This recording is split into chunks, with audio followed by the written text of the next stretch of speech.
ሰላም ጤና ይስጥልን ተመልካቾቻችን ይህ የመስብ ቅኝት ፕሮግራማችን ነው። እንግዲህ የመስብ ቅኝት ፕሮግራማችን የተለያዩ በጋሞ ዞን ውስጥ የሚገኙ ባህላዊ ታሪካዊና ተፈጥሯዊ የሆነ መስቦችን ወደ እናንተ እያደረሰ ይገኛል። ዛሬ የምንገኘው እንግዲህ በምዕራብ አባያ ወረዳ ብርብር ማርያም ቤተክርስቲያን ላይ ነው የምንገኘው። እንግዲህ ብርብር ማርያም ቤተክርስቲያን እጅግ የደረጀ ታሪክ ያላት ከ3000 ዓመታት በላይ ያስቆጠሩ በርካታ ታሪክ የባህል መዛግብት ያለባት ስፍራ ናት ብርብር ማርያም ገዳም። ከዚህ ባሻገር እንግዲህ ብርብር ማርያም እንግዲህ በጋሞ ዞን ውስጥ በኢትዮጵያ ቅርስ ጥበቃ ባለስልጣን ከተመዘገቡ 5 ቅርሶች ወይም ከተመዘገቡ አድባራትና ገዳማት መካከል አንዷ ስትሆን በዚህ ቤተክርስቲያን ውስጥ እንግዲህ ከ3000 ዓመት በላይ ያስቆጠሩ የተለያዩ ቅርሶችና በአካባቢውም ደግሞ ልዩ ልዩ ባህሎች ታሪኮች ይገኛሉ። እነዚህን ዛሬ እንቃኛለን። እንግዲህ የጋሞ ቴሌቪዥን ዛሬ ከዚህ ከብርብር ምን አይነት ቅርሶችን አክፋለች፣ ምን አይነት የቅርስ ሀብት ወይም ለመስህብነት የሚውሉ ቅርሶችም የታሪክ መዛግብትም አሉ የሚለውን ነገር በደንብ አድርገን የምንፈትሽ ይሆናል። ተመልካቾቻችን እኔ አዘጋጁ ፍሬ አበበ ከካሜራ ባለሙያ አዝመራ ሞሶና ጋር አብረነን እንከታተል።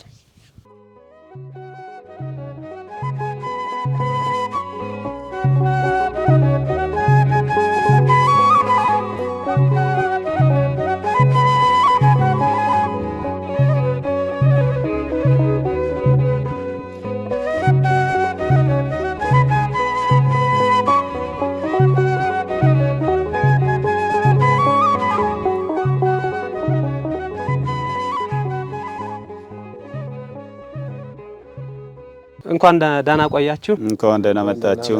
እናመሰግናለን። እኛ የመጣነው ከጋሞ ቴሌቪዥን ነው። ያው የመስብ ቅኝት ፕሮግራማችን ነው ዛሬ የምናደርሰው ለተመልካቾቻችን። እናንተ ጋር የመጣነው ዛሬ ብርብር ማርያም ገዳም ላይ እንግዲህ በእድሜ የደረጀችና በቅርስም የበለጸገች እንደሆነም ያው ሰምተን ነውና እናንተ እዚህ ገዳም ውስጥ ያለውን ነገር እንድታሳዩ ነው፣ ለተመልካቾቻችንም በዛ ልክ እንድታስረዱ ነው የመጣነው። ስለመጣችሁ በቤተ ክርስቲያኒቷ ስም እናመሰግናለን። ያው እቺ ገዳም ጥንታዊት ገዳም ናት። በደቡብ ኢትዮጵያ በጋሞ ዞን በምዕራብ አባያ ወረዳ በዘላ ጉትሻ ቀበሌ የምትገኝ በመንግስት የታወቀች ገዳም ናት። በአሁኑ ሳይሆን በአጼ ምኒልክ ጀምሮ ከአጼ ምኒልክም በፊት ታውቃ የምትኖር ገዳም ናት። ብዙ ቅርስ ብዙ ታሪክ ያላት የኢትዮጵያ ሀብት የኢትዮጵያ ንብረት ያላት የኢትዮጵያ ይቅር ለዓለም አኩሪ የምትሆን ገዳም ናት። ስለዚህ እስካሁን ድረስ ብዙ በሚዲያዎች ባትሸፈንም በአሁኑ ጊዜ እንግዲህ ታሪኩን እንጎበኛለን፣ እናያለን፣ በጋሞ ቴሌቪዥንም እናስተላልፋለን ብላችሁ ስለመጣችሁ እያመሰግንን ያለውን ቅርስ እናስጎበኛለን፣ እናሳያለን።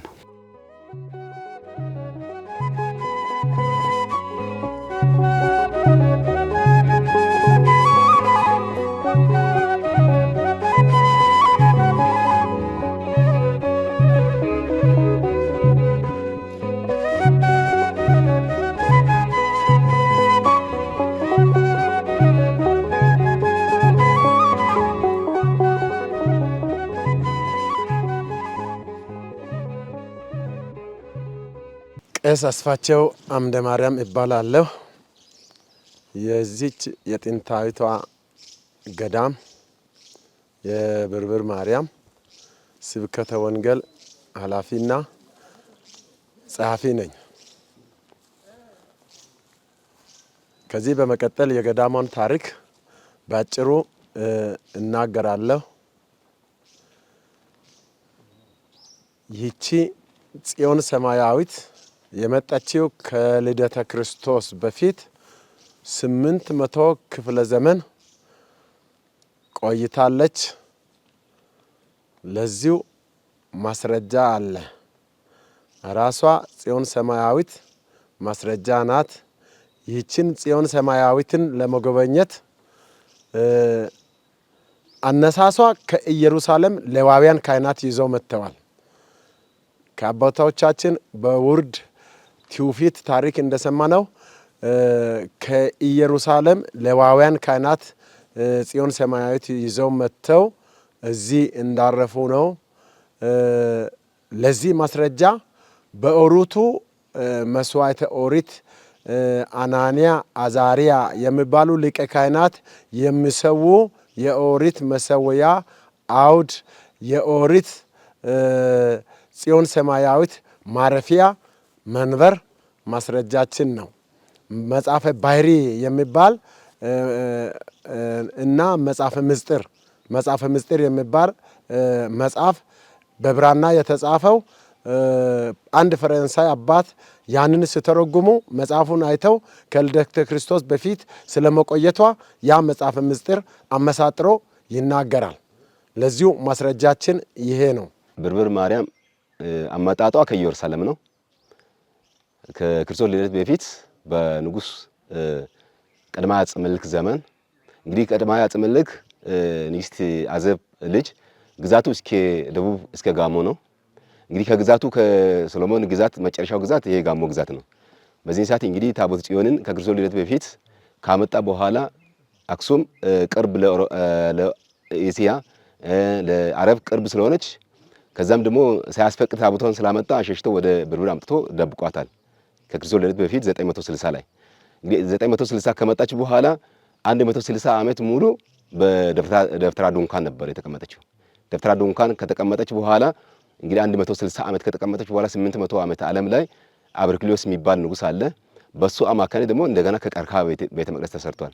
ከቀርከሃ ቤተ መቅደስ እንግዲህ 3 ደረጃ ቅድስት መቅደስና ቅድስተ ቅዱሳን ተብሎ 3 ክፍሎች ተሰርተው ታቦተ ጽዮን እዚህ ሙሉ በሙሉ የምትቀመጥ ጊዜ ሆነዋል ማለት ነው። ከ800 ዓመት ዓለም ላይ ከዛ በኋላ እንግዲህ ሊቀ ካህኑ መስዋዕት ታቦቷ እዚህ መሸሸጊያ ናት። ታቦተ ጽዮን እዚህ መሸሸጊያ ናት። እዚህ ተሸሽጋ ስትኖር ከዚህ ወደ ላይ ታቦተ ጽዮንን መሰውያውን ደብተራ ድንኳን አለ። ተንቀሳቃሽ ነው፣ እንደ ጃንጥላ ተንቀሳቃሽ ነው። እሱን ይዘው ታቦተ ጽዮንን ደግሞ በሰሜን መርጦ ለማርያም፣ ተድባበ ማርያምና ጣና ቀርቆስ አክሱም ወስደው ሊቀ ካህኑ መስዋዕተ ኦሪት ያደርሳል። ከዛ በኋላ መስከረም ካደረሰ በኋላ ብርብር አምጥተው ይሸሽጉት ነበር፣ ያቆዩት ነበር። እስከ 300 ማለት 328 ድረስ ታቦት ምንድነው በኦሪት ስርዓት ነው የምትተዳደረው። እስከ ከክርስቶስ ልደት ወዲህ 328 ድረስ በኦሪት ስርዓት ነው ይቺ ቤተክርስቲያን የምትተዳደረው።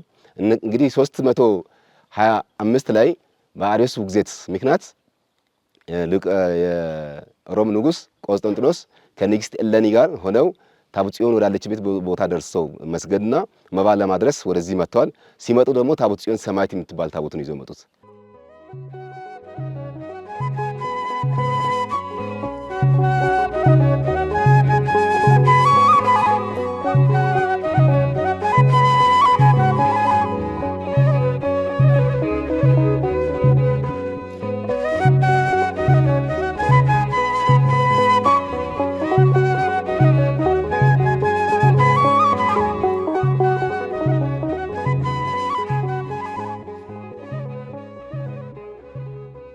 በደብተራ ኦሪት ስርዓት አምልኮ በኦርቶዶክስ እየተመለከች ቆይታለች። በሐዲስ ኪዳኑ ያችን ጽዮን ሰማያዊትን ለመጎበኘት የሐዲስ ኪዳን ታቦት ይዘው አፄ ዘርዓ ያዕቆብ ንጉስ ዘርዓ ያዕቆብም ለመጎበኘት መጥተዋል። አፄ ንብለ ድንግል፣ ቅዱስ ያሬድ፣ አፄ ንብለ ድንግል ጭምር አቡነ አረጋዊ ጋር በመሆን ሰራዊቱን አስከትለው ታቦተ ማርያምን የሐዲስ ኪዳንን ይዘው መጥተዋል። ሲመጡ በወሎ ደሴ አቋርጠው በሲዳማ አማራ ኬሎ ዞረው ከዚህ ከምዕራብ አባያ በታች ያለው ባህር ከብዶባቸው ወደ አርባ ምንጭ ዞረው አርባ ምንጭ የዛነ ጋንታ ባዞ ይባላል። የጋንታ ባዞ ይባላል። ስሙ አርባ ምንጭ አይባልም ነበር። እዚያ ጋር ደርሰው ጸሎት አድርገው መሻገሪያ አጥተው የእግዚአብሔር ድልድይ የሚባል ቦታ እግዚአብሔር ሰጥቷቸው ታቦተ ማርያምን ይዘው ሲመጡ በዚያ ድልድይ ተሻግረው አርባ ምንጭ ላይ አድረው ነገ ለመውጣት ሲሞክሩ ጥም ቸግሯቸው ሰራዊቱን ሰረገላውን ሁሉ አስቸግሯቸው ጸሎት አድርገው አቡነ አረጋዊ በመስቀላቸው ሲባርኩ አርባው ምንጭ ወጥቶ አርባ ምንጭ የሚባል ስያሜ አግኝቷል። ከዚያ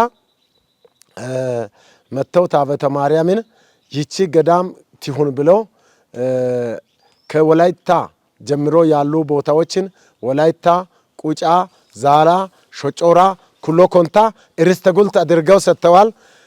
እነኛ ሀገራት ሁሉ በሳር ቤት ነበረች የዛኔ። ይህንን አሁን የምታየውን ህንፃ ቤተክርስቲያኑን ጥንታዊ ቤተክርስቲያኑን ወላይታ፣ ቁጫ፣ ሾጮራ፣ ዛላ፣ ኩሎ ኮንታ ሁሉ ከዚያ እንጨት ጠርበው ተሸክመው መጥተው ደጀበየነ በሚባሉ አባት ጊዜ ከ22 እስከ 27 ዓመተ ምህረት አሰርተው አስመርቀዋል። አጼ ንብደ ድንግል ገዳም ትሁን ብለው በ1522 ዓመተ ምህረት ገዳም አድርገዋል። ለዚህ ማስረጃው ብራና መጽሐፍ ላይ ማለተ ጽጌው ላይ አለ። 1522 ዓመተ ምህረት ላይ ገዳም ትሁን ብለው ገድመው ጎበኝተው ሄደዋል። እንግዲህ ታቦተ ጽዮን ሰማዕት የሚባለው እንግዲህ በኢትዮጵያ የሌለ ታቦት ናት። እቺ ታቦት ማነው አሁን ታቦተ ጽዮን ሰማዕት የሚባል ታቦት አለ ቢባል ሰዎች አይቀበሉም። ግን ታቦቱ አለች። አሁን በእኛ አለች። አሁንም በበርባል ተመዝግባ አለች። በፊት ግን አያስመዘግቡም። 2004 ላይ ታቦቷ ወደ በርባል አስገብተው ታቦቷ በእጃችን አለችው። እንግዲህ ጥንታዊቷ ጽዮን ሰማዕት ይላል። ማይተሙም እናሳያለን። መንግስተ ኢትዮጵያ ይላል። በስሟም የተቀረጸ ማይተም አለ። ማይተሙም ጭምር እናሳያለን። እንግዲህ ታቦቷም አለች። ከ326 ላይ ታቦተ ንጉስ እለኒ ንግስት እለኒ ታቦተ ጽዮን ሰማዕት ታቦተ ሚካኤል ታቦተ ገብርኤል ጭምር ይዘው አምጥተው አዲስ ኪዳን ስርዓት አስጀምሯል። ከዛ በኋላ እስከ 5ኛው መቶ ዘመን ከሮም የመጡ ቅዱሳን አሉ። ክርስትናው በዛ ከወሪቱ ወደ አዲስ ኪዳን ስርዓት ተመልሷል። ከዛ በኋላ 5ኛው ክፍለ ዘመን ላይ 526 ላይ ንጉስ አፄ ገብረ መስቀል አቡነ አርጋዊ ቅዱሱ ማለት ነው አቡነ አርጋዊ እና ቅዱስ ያሬድ በወቅቱ በድቁና እንደነበሩ ነው የሚነገረው። አብረው 10,000 ሰራዊት ይዘው ታቦተ ማርያምን ይዘው እንግዲህ ታቦተ ጽዮን ሰማዕት ወዳለችበት ቦታ ደርሰው ሰግደው ክርስትናም ደግሞ እዚህ ያው ብዙ ክርስቲያኖች ነበሩ። ቢኖርም ክርስትናው ከጋሞ ወደዛ ወደ ሌላ አልሰፋም። ክርስትናው በጋሞ አካባቢ ይመላለስ ነበር። ከዛ እንግዲህ ታቦተ ማርያምን ይዘው በኮይራ መንገድ ገቡ ይላል። ኮይራ መንገድ ሲገቡ አርባ ምንጭና ጫሞ አንድ ላይ የተገናኙ ነበሩ። መሀል ላይ ሲገቡ መንገዱ ሲያስቸግራቸው እንደ ሙሴ እንግዲህ እግዚአብሔር ታምር የሚሰራው ነው። እንደ ሙሴ ቀይ ባህርን እንዳሻገረ እስራኤልን እንዳሻገረ ማለፊያ ሲጠፋባቸው መሀሉን ሲባርኩ መሀል ላይ መንገድ ወጣ። እስከንድርስ ቦታው የእግዚአብሔር ድልድይ እየተባለ ይነገራል። ከዛ በኋላ አርባ ምንጭ ደረሱ። በረሃው በረሃ ነበር። አርባ ምንጭ አይባልም በወቅቱ ቀደም ብሏል። ጋንታ ጋሮ ይሉታል፣ ጋንታ በረሃ ይሉታል። ያው ጋሞ በረሃ ነው ቦታው፣ የጋሞ በረሃ ይሉታል። እዛ በረሃ ሲደርሱ ውሃ ጥም አስቸገራቸው። ውሃ ጥም ሲያስቸግራቸው አቡነ አረጋዊ የህዝቡን ሰራዊቱ በውሃ ጥም ሲፈታ ጭንጫውን ማለት መሬቱን ሲባርኩ አርባ ምንጭ ፈለቀ። 526 ላይ ነው ይሄ አርባ ምንጭ ምንጩ የፈለቀው። ከዛ በኋላ 4 ቀን እዛ በዓል አደረጉ። 4 ቀን በዓል ካደረጉ በኋላ ከጋንታ ከላይ ከአባይ ዳር የመጡ ሰዎች ሁሉ ክርስትና አነሱ። እዛ አርባ ምንጭ ላይ ክርስትና አንስተው ጉዞ ደግሞ ብርብር አደረጉ። ግንቦት 20 እዚህ ደርሰው ታቦተ ማርያምን አስገብተው አዲስ ኪዳኑን እንዲሰፋፋ አድርጓል። በተለይ ከ9ኙ ቅዱሳን ከሮም ከመጡ ከ9ኙ ቅዱሳን አቡነ አረጋዊ በጣም ዋጋ ነው የከፈሉት። በተለይ በክርስትናው አገልግሎት ላይ በደመናም ተጭኖ የመጡበት ጊዜ አለ። ብዙ ጊዜ ወንጌል አገልግሏል። ቅዱስ ያሬድ፣ አቡነ አረጋዊ፣ አፄ ገብረ መስቀል አሁን መስቀላቸውን እናሳለን። አሁን መስቀሉም እዚህ ነው ያለው። ጽናጽላቸውም እዚህ ነው ያለው። እሱን እናሳለን።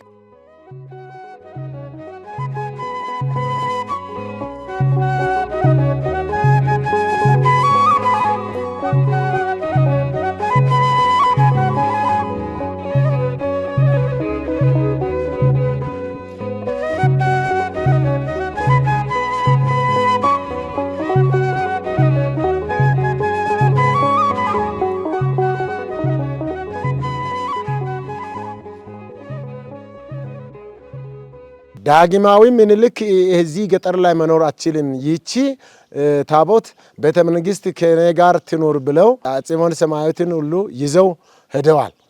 እስከዚህ ለመጎበኘት መጥተው ዳግማዊ ምኒልክ አዲስ አበባ እነሱ ሲሄዱ እኛም ከሷ ጋር እንሄዳለን ብለው ኦኬ ሶሮና አሌ ካምባ የሚባሉ የሀገር ትላልቅ ሰዎች ሁለቱ ሄደው 3 ዓመት ግዞት ቤት አዲስ አበባ ታስረው ቆይተዋል።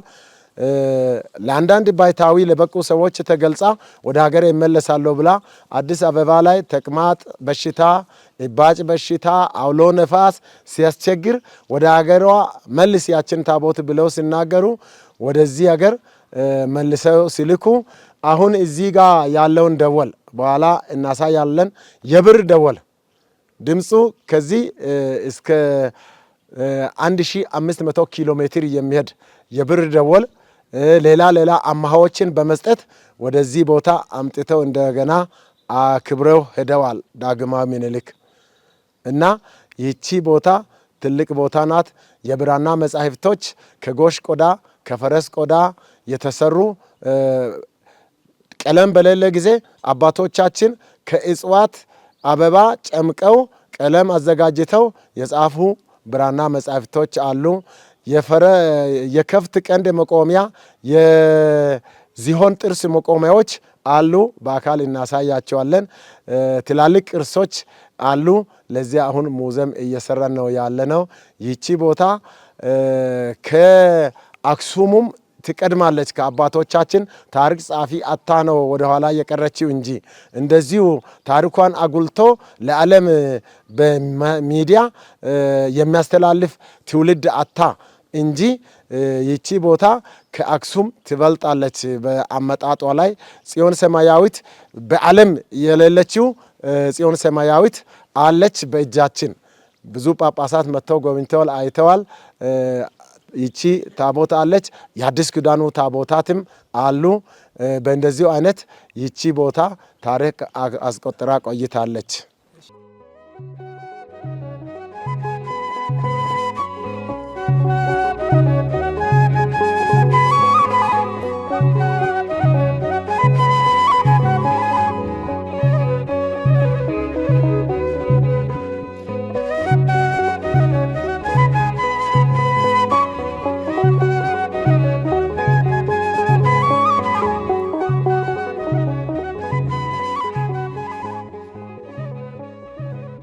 ይሄ ቤተ ክርስቲያን በ1922 ዓመተ ምህረት ሳር ቤት የነበረውን ወደ ቆርቆሮ ቤት በደጀ በየነ ጊዜ 1922 ዓመተ ምህረት ጀምሮ በ27 ዓመተ ምህረት አጠናቀቀዋል። በ28 ኢጣሊያ መጥተው ቦምብ በእሷ ላይ 3 ቦምብ ጥሏል። ያ 3 ቦምብ ሊያገኝ አልቻለም፣ ከሽፏል። ቦምቡ ሲወርድ ተንከባሎ የቦረቦረው ጉድጓድ እነሆ ከፊታችን ይታያል። በ27 ዓመተ ምህረት ነው ይሄኛው የተጠናቀቀው። ከዚያ ደግሞ አፍርሶ ህዝቡ ሙዚየምን የያዘ ካቴድራልን የያዘ ጊዜያዊ ግንባታ እንገነባለን ብሎ ይህንን ቤተክርስቲያን ከ1970 ጀምሮ ለመገንባት ህዝቡ አቅዶ ባህልና ቱሪዝም ሀገረ ስብከቱ ይሄ ጥንታዊ ቅርስ ስለሆነ አይነካም፣ ሌላ ከዳር ሌላ ሙዚየም ሌላ ካቴድራል መስራት እንጂ ይሄኛው አይነካም ብሎ ለዚህ አርባ ምንጭ ባህልና ቱሪዝም 25 ብር በጀት ሰጥቶ እድሳቱን ይሄኛውን ቤተክርስቲያን ባለበት እንዲታደስ መንግስት አካልም ረድቷል። እንደገና ህዝቡም አስተዋጽኦ አድርጎ ይሄንን በ86 ዓመተ ምህረት አስመርቀናል። ዮዲት የምትባለው ንግስት ኢትዮጵያ ላይ ተነስታ በሰሜን አብያተ ቤተክርስቲያናት አቃጥላለች። ለ40 ዓመታት ሙሉ ሰሜን ቤተክርስቲያን ሲቃጠሉ አብዛኞቹ ክርስቲያኖች እየሸሹ ወደ በርበር ይመጡ ነበር። እዚህ ጋሞ ላይ ብዙ ክርስቲያኖች ክርስትና እንዲስፋፋ ዋናው የዮዲት ጉዲት በሰሜን ላይ ባደረገችው ጦርነት አብዛኛ ክርስቲያኖች ወደ በርበር ይመጡ ነበር። ከዛ በኋላ 14ኛው ክፍለ ዘመን ላይ እዚህ አካባቢ ላይ እንግዲህ ጋሞ ነገስታት 3 አይነት ነገስታት አሉ። ኢጎዳ የሚባል ንጉስ አለ። ኢጎዳ የሚባለው ንጉስ ከክርስቶስ ልደት ጀምሮ እስከ 326 ድረስ የነገሰ ንጉስ ነው። እንግዲህ እንደ ፈርዖን ንጉስ ፈርዖን በግብጽ ላይ ፈርዖን እየተባለ ወንበሩ ፈርዖን እንደሚባል የጋሞ ነገስታትም ኢጎዳ እየተባሉ ይመጡ ነበር። ከዛ በኋላ 5ኛ ክፍለ ዘመን ላይ ከ3ኛው ክፍለ ዘመን ጀምሮ እስከ 14ኛው እስከ 15ኛው ክፍለ ዘመን ላይ እሳ የሚባል ንጉስ ነግሷል። እሳ የሚባለው ንጉስ ሲነግስ አሁን እዚህ ቦታ ላይ ክርስትናው በጣም ሲሰፋፋ ኢጎዳ የሚባለው ምን አደረገ? ቤተክርስቲያኑን ለማቃጠል ተነሳ። ቢያቃጥል እምቢ ሲል በእጅ መንጨት ጀመረ። ከሰማይ መብረቅ ወርዶ አቃጠላቸው ከነሰራዊቱ ማለት ነው፣ የጋሞን ንጉስ ማለት ነው። ከዛ በኋላ ወደ ክርስትና ተቀላቀለ። የንጉሱ ይሄ የአይዛብ ስርዓት ትተው ወደ ክርስትና ተቀላቀሉ። ይሄን ዝና ሰምቶ አባ ሚካኤልና አባ ገብርኤል የሚባሉ ጳጳሳት አጼ ዘርዓ ያዕቆብ እዚህ መጥተው እንግዲህ ቤተክርስቲያኑን ደብር አደረጉት፣ ደረጃ ሰጡ። ከኮንታ፣ ኩሎ፣ ጅማ፣ ዳውሮ፣ ወላይታ፣ ጎፋ ይሄን ሁሉ ለግብረ ማርያም አስራት አድርጉ ነገር ክርስቶስ አሉ። የክርስቲና ሁሉ ወደ ሰሜን ሄደው ወደ ላይ የሰበኩት ጋሞች ናቸው። ወደ ላይ ስብከት ሰብኳል። ከዛ በኋላ 14ኛው ክፍለ ዘመን ጀምሮ 15ኛው ክፍለ ዘመን ላይ ደግሞ እንደገና ንጉስ አጼ ልብነ ድንግል ነገሱ። አጼ ልብነ ድንግል ነገሰው እቺን ቤተክርስቲያን ዝናው ሰምቶ በአባ ማርቆስ አማካኝነት አባ ማርቆስ የእስክንድርያ ጳጳስ ናቸው፣ የግብጽ ጳጳስ ናቸው፣ የኢትዮጵያ ፓትርያርክ ናቸው። በእሳቸው አማካኝነት ደግሞ ይሄ ቤተክርስቲያኑ ገዳም ተደረገ። ገዳም ከሆነች ዛሬ 600 ዓመት ነው እና ከዛ ከገዳም ከሆነች በኋላ ቆይታ ስትቆይ ዘመነ መሳፍንት መጣ። ዘመነ መሳፍንት መጥቶ ጋሞን በተነው። ጋሞ 44 ወደ 42 ድሬ እንዲሆን አደረገ። እርስ በርስ ጋሞ እርስ በርስ ተጣሉ። ሲበትኑ እቺ ቤተክርስቲያን ለበርበሩ ብቻ ሆና ቀረች። ይችን ታቦትና ቅርሷን ለመጠበቅ ሲባል 14 ምሽጎችን ቆፍሯል። አሁን ታመነ ወይዱ ሚጣ ብሎ ይናገራሉ። እኛ ቤተክርስቲያን ዙሪያ ምሽግ አለው። በምሽግ እየጠበቁ ሌሊትም ቀንም እየጠበቁ 14 ምሽጎች አሉ። እሱን ቆፍረው አባቶች ቅርሷን ጠብቀው እስከዚህ አድርሷል። የደረሱ ቅርሶችን ታዩታላችሁ። 3000 ዓመት ያስቆጠሩ 1500 ዓመት ያስቆጠሩ ቅርሶች አሉ። እሱን ከዚህ በኋላ እናያለን እና ከዛ በኋላ ዘመነ መሳፍንት በኋላ እስኪ 4 ትውልድ ድረስ እዚህ ቄሶች አበባህሪ የሚባለው ልቅ አለ። ከጋሞ የተወለዱ እዚህ ቤተክርስቲያን ያደጉ እና ሸሽተው እነሱም አብዛኛው ክርስቲያኖች ሸሽተው ወደ ሰሜን ሄዱ፣ ወደ አማራ ሸሽተው ሄዱ። ከዛ ሲሸሹ አበባህሪም አብረው ሸሹ። ከዛ በታቦቷን ምን አደረጉ? ወደ ገንበዜ ዋሻ ወረዱት። በገንበዜ ዋሻ አማራ ሄራ እያመላለሱ ለ4 ትውልድ ነው የቆዩት። ከ4 ትውልድ በኋላ አጼ ቴዎድሮስ ከነገሱ በኋላ ዝናን ሰምተው መንግስታቸውንም የባረከው የዚህ ቄስ ነው ማለት ሊቀ ካህኑ ነው እና እዚህ መጥተው ከጋሞ መነኮሳት ነበሩ። ከመነኮሳት ጋር ተቀናጅተው ብዙ ስራ ሲሰሩ ያንን ነገር ሰምተው የጣሊያን ምንድነው ፈረንጆች ጦርነት በከፈቱበት እንግሊዝ ጦርነት እዚህ ቦታ ከፍተው መጥተው ብዙ ንብረቶች የወርቅ ወንበር ነበር፣ የብር ወንበር ነበር፣ የናስ ወንበር ነበር፣ ወንበር ነበር፣ የነገስታት ወንበር ነበር። ይሄን ሁሉ ማርከው እስከ ለንደን ወስዷል። አሁን ታዩታላችሁ። ይሄን መረጃ አለ፣ የተጻፈ መረጃ። ይሄን ወደ ለንደን ወስደው ከወሰዱ በኋላ አጼ ቴዎድሮስ ከወደቁ በኋላ እንደገና አጼ ምኒልክ ነገሱ። ምኒልክ ወላይታን አሸንፈው ጋሞን እንደመጡ ያው ጋሞ እርስ በርስ በ40 ድሬ ስለተበተነ ጦርነቱን በቀላሉ አሸንፏል። ካሸነፉ በኋላ እዚህ ብርብር ማርያም መጥተው ብርብር ታቦቷን ማርከው አዲስ አበባ ወሰዱ። አዲስ አበባ ሲወስዱ መቅሰፍት ጣለችው፣ አውሎ ንፋስ እባጭና ተቅማጥ ጣለችው። ከዛ በኋላ አንድ ባይታዊ ከዋሻ ወጥተው ቤተ መንግስት ገብተው እቺ ከጋሞ ያመጣትን ታቦት መልስ፣ እምቢ ካለ ከተማው ይጠፋል፣ ቤተ መንግስቱ ይገለበጣል አሉ። ከዛ በኋላ እሺ ትመለስ እሷ ካልፈለገች፣ እሷ ተከብራ ትኑር ብዬ ካመጣች እሷ ካልፈለገች ትመለስ ብሎ ባደረችበት ቦታ ሰንጋ እየታረደ እስከዚህ ያመጡ። ይሄ ቦታው የባላባት ቤት ነበረ፣ ገርጎ ይባላል። እዚህ ቦታ ላይ ያለው እሷ ያለችው ደጎመቴ ላይ ነው መጀመሪያ።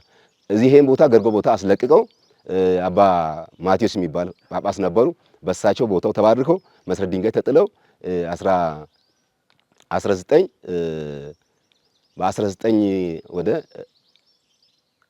34 አካባቢ ነው መሰለኝ እና ወደዛ አካባቢ ነው እና በዛን ሰዓት ይሄ ቦታውን ባርከው አቡነ ማቴዎስ ይሄን ቦታ ባርከው ፊታውራሪ ሀብተ ጊዮርጊስ ይሄን ቦታውን አስከብሮ ጦር ሚኒስትር ማለት ነው፣ የአፄ ምኒልክ ጦር ሚኒስትር ይሄ ቦታ ላይ ቤተ መቅደሱ የተሰራ።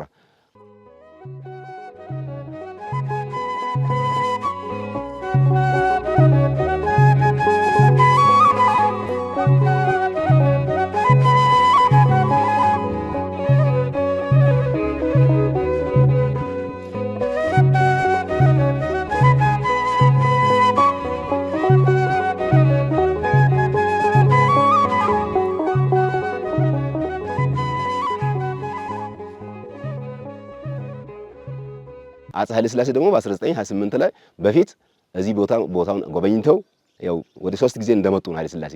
ብዙ ጊዜ የሚነገረው 61 ላይ የመጣው ነው የሚነገረው። እዚህ ቦታ እብሌ ባሌም ያከበሩበት አለ። እዚህ ቦታ መጽሐፉን እንዳስመረቁም አለ። መጽሐፉን ምርቀም አሁን ያስመረቁት መጽሐፉን ታዩታላችሁ። ብዙ ነገር እዚህ አደረጉ። ከዛ በኋላ ቆርቆሮ አለበሱ። ካለበሱ በኋላ በሁለተኛው በሶስተኛው ዓመት ላይ ጣሊያን ጦርነቱን ከፈቱ። ከዛ በኋላ ጦርነቱን ጋሞ ያለው አብዛኛው ትናንሽ ከተሞችን ይዞ ወርከር የሚባለውን ከተማ አቃጥለው ዘፍንን ከተማን አቃጥለው ጨንቻ ከተማን አቃጥለው መጨረሻ ላይ ይሄን ቆርቆሮ አገኘው። ይሄን ቤተክርስቲያን ላይ 9 ቦምብ ጥሏል። 8 ቦምብ ጥለው ይሄ ጉድጓዱ የሚታይ ነው። ይሄ አሁን ጉድጓድ አሁን ውስጥ ብትቆፍሩ ከውስጥ ከሰል ይወጣል እና በዚህ እየተንከባለለ ይወርቅ ነበር ጉድጓዱ ላይ። ይሄ ቤተክርስቲያኑ እየተንከባለለ ይወርቃል። ይሄ ለምንድነው ማይቃጠል ብሎ እንደገና የሰው ቤት አለ እሱ ቤት ላይ ሲጣል ቤተክርስቲያኑ ያሰውየው ቤት ተቃጠለ። ከዛ በኋላ ይሄ ቦታው ምንድነው ብለው የጦር መሪው ዶክተር ሳኪ ይባላል ጣሊያን ጦር መሪው እዚህ ነው የተቀበረው። እሱ እንግዲህ ከጨንቻ በእግር እስከዚህ መተው ሲያይ ቤተክርስቲያን ናት። ከዛ በኋላ መርዋ ሰጥቷል። ስለት ቦኖ ገንዘብ የጣሊያን ቦኖ ገንዘብ ሰጥቷል። ደግሞ ብዙ ማሾ እዚህ ቤተክርስቲያን ሰጥቷል። ሲያገለግል ያው ሲያገለግል በጦርነቱ በወቅቱ ሞቶ እዚህ ብር ማርያም ነው የተቀበረው። መቃብሩም እዚህ ነው ያለው እና ብዙ ስራ ሰርቷል። ከዛ በኋላ እንግዲህ ታቦቷ ከጣሊያን በኋላ ያው ኃይለ ሥላሴ እንደገና በ61 ወርቅ መስቀል ሰጥቷል። ልጅ ኢያሱ መጥቶ የሰጡ ንዋየ ቅድሳት አሉ። ንግሥት ዘውዲቱ መታ የሰጠችው አለች። ደግሞ የአፄ ኃይለ ሥላሴ ልጅ ተናኝ ወርቅም የሰጠችው ስጦታ አለ። ደግሞ ኃይለ ሥላሴም የሰጠው ቅርሶቹ አሉ። ከኃይለ ሥላሴ በኋላ እንግዲህ ያው ነገስታት ደርግ መጣ። ደርግ ከመጣ በኋላ ዙሪያውን የካህናት መተዳደሪያውን መሬት ቀምቶ ለአርሶ አደሩ ሰጠ። ቤተክርስቲያኗ ያው ከዘመኑ መሳፍንት ይልቅ ውድቀቱ ላይ መጣች ከደርግ በኋላ። ምክንያቱም ዙሪያው ሙሉ ብሉ ቀምቶ ወሰደ። በሰብካ እንድትተዳደር አደረገ። ካህናቱ ገንዘብ ወዳሉበት ሲሄዱ ቀሪዎች እዚህ ስለተሆኑ የተወለዱ ካህናት ብቻ እዚህ ሲያገልግሉ ቆዩ። ቤተክርስቲያን እስካሁን ድረስ ያው መስቀልቅል ህይወት ውስጥ ነው ያለችው። ምክንያቱም ምረዳ አካል የሚጎበኝ አካል ጠፍቷል። በፊት እንግዲህ ነገስታት ከኢየሩሳሌም ጀምሮ ኢትዮጵያ ያሉ ነገስታት ከአበርክሊዮስ በፊት እንግዲህ ይሄ ዘመነ መሳፍንት ዘመነ ብሉይ የነበሩ ነገስታት እስከ 30 ነገስታት እዚህ እንደጎበኙ ነው አባቶች የሚናገሩት። ይሄ የሰሎሞን ዘመን ሰሎሞናዊ ነገስታት የሚባሉት እስከ ኃይለ ሥላሴ ሁሉ ነገስታት እዚህ እንደጎበኙ አሁን መጽሐፉን እናሳለን። ግን አሁን ስናይ ያው ቤተክርስቲያኗ በውስጥ አሰራሩ ያው አፄ ኃይለ ሥላሴ ሲሰራ እንደ ጥንቱ ነው የሰራው። ውስጥ ዋሻ አላት፣ ትልቅ ዋሻ አላት። ዋሻው ትርጉም ነው የተሰራው። እንግዲህ ከቤተክርስቲያን ዋሻ አለ ቤተክርስቲያን እና ሁለተኛ ደግሞ ታቦተ ጽዮን ሰማዕት ያለው ቤተክርስቲያን የትም የለም በኢትዮጵያ ላይ። እንግዲህ ልዩ የሚያደርጋት አንደኛ የኦሪቱ መሠዊያም እዚህ ነው ያለው። የናሱ መሠዊያ በመጽሐፍ ቅዱስ ዘሌዋውያን ያለ ዘሁልቁ ላይ መሠዊያው የናሱ መሠዊያ ነው።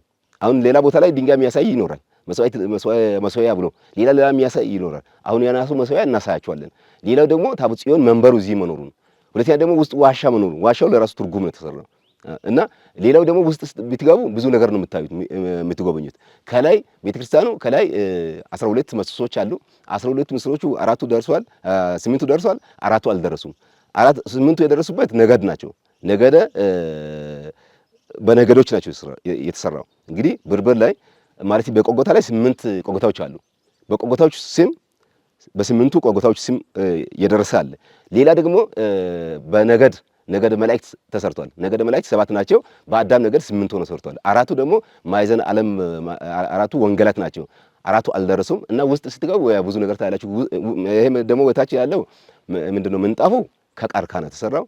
ከጽድ ከቀርከሃና ከተለያየ ምንድነው ጥፍሩ የተሰራው ከቆዳ ነው እና ቤተክርስቲያኑ አሰራሯ 3 ነው። ይሄን አሁን ምንድነው እነዚህ ዙሪያዎቹን ግድግዳዎቹን ምንድነው መቆሚያዎቹን ታዩታላችሁ። እነዚህ መቆሚያዎቹ 32 ናቸው። ሌላ ቦታ ላይ 24 እና 36 ነው።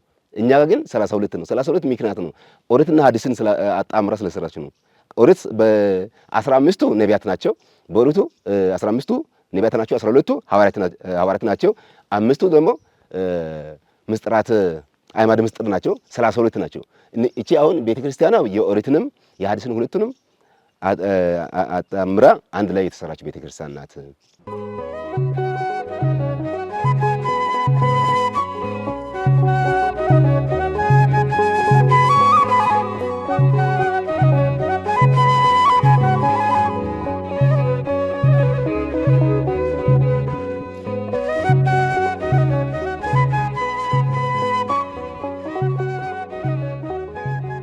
አሁን ይሄ ቅርሶች አሉ 3000 ታሪክ ቅርሶች አሉ። ቅርሱን ስናይ ነው በመረጃ የተደገፈ ነው።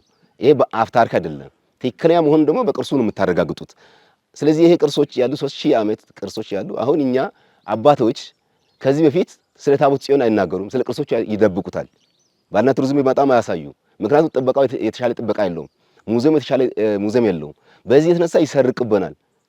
በዚህም የተነሳ ብዙ ቅርሶች የተሰረቀው ከግብጽ የመጣው ከለንደን የመጣው መጽሐፎችም እናሳለን። አሁን ከለንደን ኮፒዎች ወደዚህ የመጡትን እናሳያቸዋለን። ስለዚህ ብዙ ቅርሶች ይሰርቁብናል። ስለዚህ አታሳዩ፣ አትናገሩ ይሉ ነበር። አሁን ደብቀን እስከ መቼ ነው የምናቆየው? ስለዚህ የሀገር ሀብትም ነው፣ ለጋሞም ሀብት ነው፣ ለደቡብ ኢትዮጵያም ሀብት ነው፣ ለኢትዮጵያም ሀብት ነው። ስለዚህ ሀብቱን የግድ መንግስት ለዚህ ትኩረት ሊሰጥ ይገባል። አሁን ሙዚየም እየሰራ ነው። ጥሩ ሙዚየም ነው እየሰራን ያለ ነው። ስለዚህ ወረዳው መንግስትም ዞኑ መንግስትም አሁን መሳሪያም የለንም፣ መሳሪያ ድጋፍ እንዲያደርግ በአቅም እንዲደግፍ። ስለዚህ ሙዚየም ቶሎ ተሰርተው ንብረቶቹ ወደ ሙዚየም ቢገባ ለቱሪስት ምቹ ቢሆን እንወዳለን። ይህንን በተለይ መንግስት ትኩረት ሰጥቶ ቢያይ እላለሁ።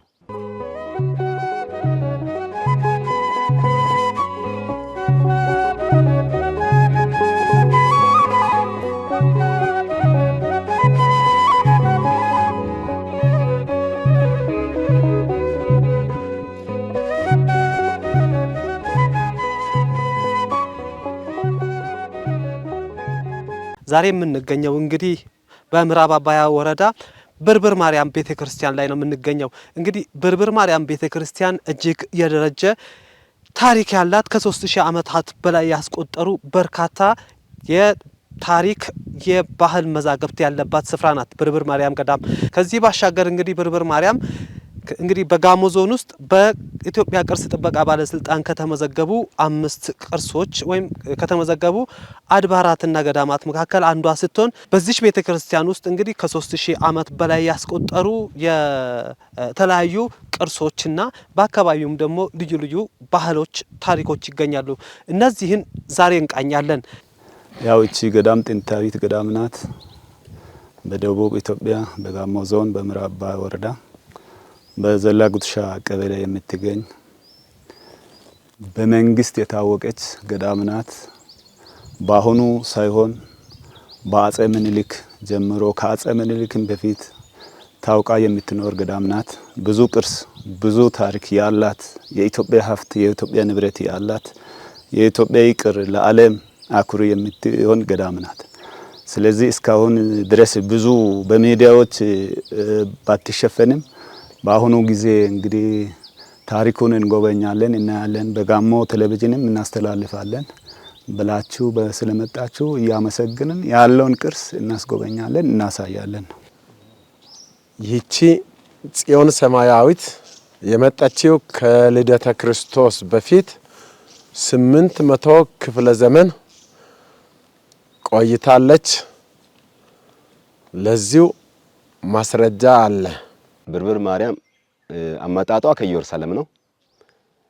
ከክርስቶስ ልደት በፊት በንጉስ ቀዳማዊ አፄ ምኒልክ ዘመን እንግዲህ ቀዳማዊ አፄ ምኒልክ ንግስት አዜብ ልጅ ግዛቱ እስከ ደቡብ እስከ ጋሞ ነው። እንግዲህ ከግዛቱ ከሶሎሞን ግዛት መጨረሻው ግዛት ይሄ ጋሞ ግዛት ነው። በዚህ ሰዓት እንግዲህ ታቦተ ጽዮንን ከክርስቶስ ልደት በፊት ካመጣ በኋላ አክሱም ቅርብ ለኤስያ ለአረብ ቅርብ ስለሆነች ከዛም ደግሞ ሳያስፈቅድ ታቦቷን ስላመጣ አሸሽቶ ወደ ብርብር አምጥቶ ደብቋታል። አሁን ይሄ ቅርሶች አሉ፣ 3000 ታሪክ ቅርሶች አሉ። ቅርሱን ስናይ ነው በመረጃ የተደገፈ ነው። ይሄ በአፍ ታሪክ አይደለም።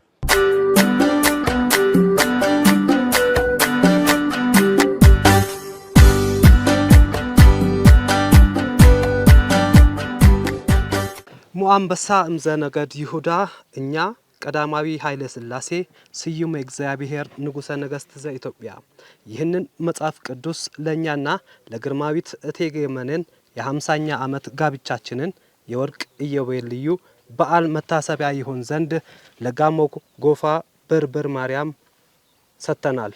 ሐምሌ 20 ቀን 1953 ዓመተ ምህረት በነገሱ በ30ኛው ዓመት ከፍርሚያ ጋር ነው። እንግዲህ ውድ ተመልካቾቻችን ይህ ግርማዊ አፄ ኃይለ ሥላሴ እዚህ በአካል ተገኝተው የሰጡትና ይሄኛው መጽሐፍ ቅዱስ መረቀል እዚህ የመረቁበት ነው። 81 አሃዱ ነው ትርጉም ማለት ነው። ይሄ እንግዲህ በአካል ከተሰጠ 30 የሚደርሱ ነገስታት ቅድም እዚህ እንደጎበኙ ስትናገር ነበርና ይሄ ከዛ ውስጥ አንደኛው መሰለኝ። አዎ ከ30 ነገስታት እንግዲህ መጨረሻው እዚህ ጉብኝት ላይ የቆመው በአፄ ኃይለ ሥላሴ ላይ ነው። የነገስታት ጉብኝት የራሱ የቆመው በሳቸው ነው። 61 ነው መጨረሻ የመጡት በ1961። ስለዚህ 2 ጊዜ መጥተዋል ማለት ነው። አዎ ወደ 3 ጊዜ ነው እዚህ የመጡት። መጀመሪያ ይሄን የበሬው በዓል ከጋብቻ በዓል እዚህ ነው ያከበሩት። መጽሐፉን እዚህ ያስመርቋል። ሁለተኛ ደግሞ በ61 ወርቅ ትልቅ ወርቅ መስቀል አለ። እሱን ሰጥተው መጥተዋል። ሌላ ደግሞ መጀመሪያ ጉብኝት ይሄ ቆርቆሮ ሲያስለብሱ ቀርሎስ አጽ ማለት አባ ቀርሎስ ጋር ጳጳሱ ጋር መጥተዋል። ቆርቆሮ ሲያስለብሱ 3 ጊዜ እንደመጡ ነው። ውድ ተመልካቾቻችን እንግዲህ ይህንን ያነሳነው የመጨረሻ ጊዜ በንጉስ ደረጃ የተጎበኘው በ1961 ዓመተ ምህረት በአፄ ኃይለ ሥላሴ ነው። ከዛ ጀምሮ ወደ ኋላ እስከ 3000 ዓመታት ድረስ ያለውን ቅርስ እናያለን ማለት ነው። ይህ ቅርስ እንግዲህ እዚህ ከሆነ ወይም እዚህ አካባቢ ወይም እዚህ ቤተክርስቲያን ውስጥ ከመጣ እንግዲህ ወደ 80 ዓመት የሚጠጋ ጊዜ ነው ማለት ነው። ከዛ ውጪ እስቲ ምን ቅርሶች አሉ? እዚህ በርካታ ቅርሶች አሉ። ቅድም ከ3000 ዓመት የደረጀ የቅርስና የታሪክ ባለቤት ቤተክርስቲያኗ እንደሆነችም እያወራን ነበርና እስቲ ለተመልካቾቻችን አንድ በአንድ እናስተዋውቃቸው። እሺ በጣም አመሰግናለሁ። ቅድም ያለው ብርብር ማርያም ከዚህ ከመሰረተች 3000 ዓመት ነው። 3000 ዓመት ማስረጃ አለን። ማስረጃው ደግሞ ይሄ እዚህ ያሉ ቅርሶች ናቸው። ከዛ መካከል መጀመሪያው ናሱ መሰውያ ነው። የናስ መሰውያ ዛሬ 3000 ዓመት ያስቆጠረ ነው። የኦሪቱ መሰውያ ማለት ነው። ይከብዳል፣ በጣም ይከብዳል። ይሄ ዘሌዋውያን መጽሐፍ ላይ ማግኘት ትችላላችሁ። ናስ ነው፣ የደም ማቅረቢያው ማለት ነው። ይሄ የመሰውያ አውድ እንግዲህ በኦሪት ዘመን የነበረ ነው። 3000 ዓመት ያስቆጠረ ማለት ነው። እጅግ በጣም ይደንቃል። እስቲ ወደ ሌሎች እንሄድና ከዛ ቀጥሎስ እሺ ሌላው ሁለተኛው ይሄን ቅርስ እናያለን። ይሄ ቅርስ ታቦተ ጽዮን መንበር ነው። ታቦተ ጽዮን ማለት የሙሴ ታቦት ማለት ነው። የሙሴ ጽላት የሷ መንበር ነው። ቤት በኩል እዚህ ታሪኩ እንዴት ተገናኘ? እንዴት መጣ? እንግዲህ ታቦተ ጽዮን ስትመጣ ከኢየሩሳሌም ብራና መጽሐፉም አለ እሱን ማየት እንችላለን። ስትመጣ ከኢየሩሳሌም ነው የመጣችው። ቅድም ብያለሁ ለመግለጽ ሞክሬያለሁ። ለአረብ ቅርብ ከመሆኑ አንፃር ታቦቱን ወደ ግዛቱ ሩቅ ግዛት ነው ያመጣው። ማን ንጉስ ቀዳማዊ ምኒልክ ማለት ነው። ቀዳማዊ ምኒልክ አሸሽቶ ወደዚህ አምጥቷል። አዎ ስለዚህ በቅርብ ስለሆነ ለጠላት እንዳይጋለጥ በሚል ከዛ ሲያመጡ ይሄ መታጣፊ ነው። ሊቀ ካህኑ ታቦቱን ይዞ መሰውያን ይዘው ደብተራ ድንኳን አለች እንደ ጃንጥላ እንቀሳቀስ ከሷ ጋር ይዘው ሊቀ ካህናቱ ሲመጡ በደከሙበት በዚች ያሳርፉታል። ኦኬ እንደዚህ ያሳርፉታል። ከዛ በኋላ ሲሄዱ ደግሞ ታጣፊ ስለሆነች ይዘው ይሄዳሉ። ስለዚህ እንግዲህ ተመልካቾቻችን ይህንን ታሪክ የምናወራ የዛሬ አይደለም፣ የዛሬ 100 ዓመት አይደለም፣ የ2-3 ሺህ ዓመት ታሪክ ነው እያወራን ያለነው። ይህ እንግዲህ እኛ በመጽሐፍ ቅዱስ የምናውቃት የታቦተ ጽዮን በዚህ መልኩ ነው ወደ ኢትዮጵያ ተጉዛ የመጣችውና አሁንም በአክሱም ጽዮን ባልሳሳት ትገኛለች አይደል? አዎ በአክሱም ጽዮን ትገኛለች። ስለዚህ ብርብር ማርያም እንግዲህ መነሻዋ ከዛ ስለሆነ ከዛ ጋር ነው እዚህ ጋር ቅርሱ ይገኛል። እንግዲህ ያው ታቦተ ጽዮን እንግዲህ እንደኛ ታቦተ ጽዮን ሰማያት መሰውያ እዚህ ነው፣ መንበሩ እዚህ ነው፣ ደብተራ ድንኳኑ እዛ ነው። እሱ ስለ ታቦተ ጽዮን የምናገርበት ጊዜ አይደለም። አዎ ብያለሁ። ግን አብዛኛው የኢትዮጵያ ታሪክ መርማሪዎች መላምቶች አሉ። ቅርብ ጊዜ መጽሐፉን እናሳትማለን። ስናሳትም ያው ግልጹን እናወጣለን። ግን ግልጹን ባናወጣም ኢትዮጵያ ሕዝብ በዚህ ልክ ነው የሚያምነው፣ አክሱም ናት ብሎ ያምናል። እኛ ግን እንደኛ ያው ታቦተ ጽዮን ሰማያት አለች እኛ ጋር። አሁን ታቦተ ጽዮን ሰማያት እዚህ በእጃችን ነው አለችው። ስለ ታቦተ ጽዮን የምናገርበት ጊዜም አይደለም። እሱን ወደፊት እናያለን። ወደ ሌሎች ቅርሶች እንሻገራለን። ሌላ ደግሞ ቅርሶች ወደ ሌላ ምን ሄደው ከሩቅ ነው የምንመጣው።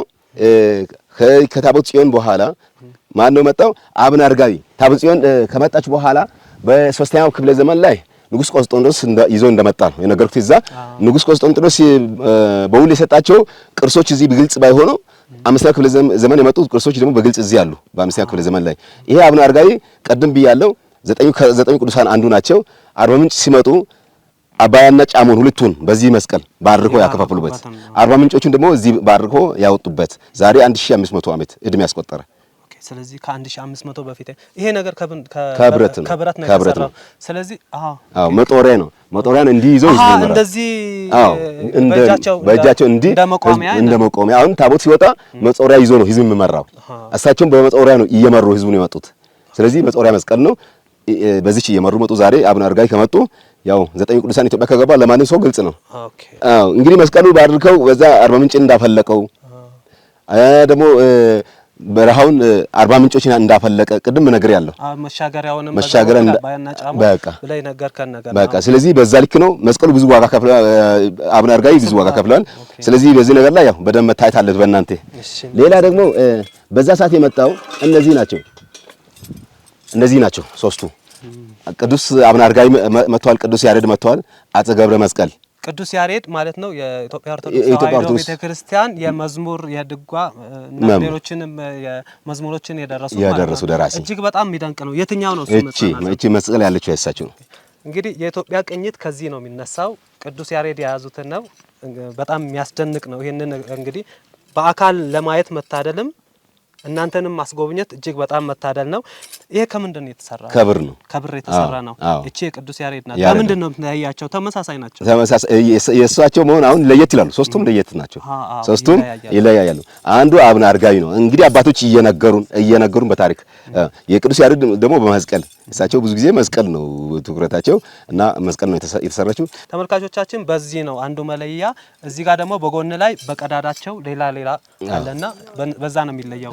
ተመልካቾቻችን እንግዲህ በርካታ ቅርሶችን እያየን ነው። ከ3000 ዓመት አውድ መሰዋያ አውድ ጀምሮ ከታቦተ ጽዮን የመንበር ጀምሮ እንግዲህ ወደ ኋላ እያየን እየመጣን ነው። አሁን ቅዱስ ያሬድ ጋር ነው የደረስነው። ውድ ተመልካቾቻችን እንግዲህ እየተነገረ ያለው እዚሁ ጋሞ ዞን ውስጥ በምትገኘው በምዕራብ አባያ ወረዳ በብርብር ማርያም ገዳም ነው። ይህ ገዳም እንግዲህ እጅግ በርካታ ቅርሶች አሉት። ከዛ በተጨማሪ ቅድም ያው ስንከታተል እንደመጣ ነው በርካታ የሆነ ታሪኮችም አሉት።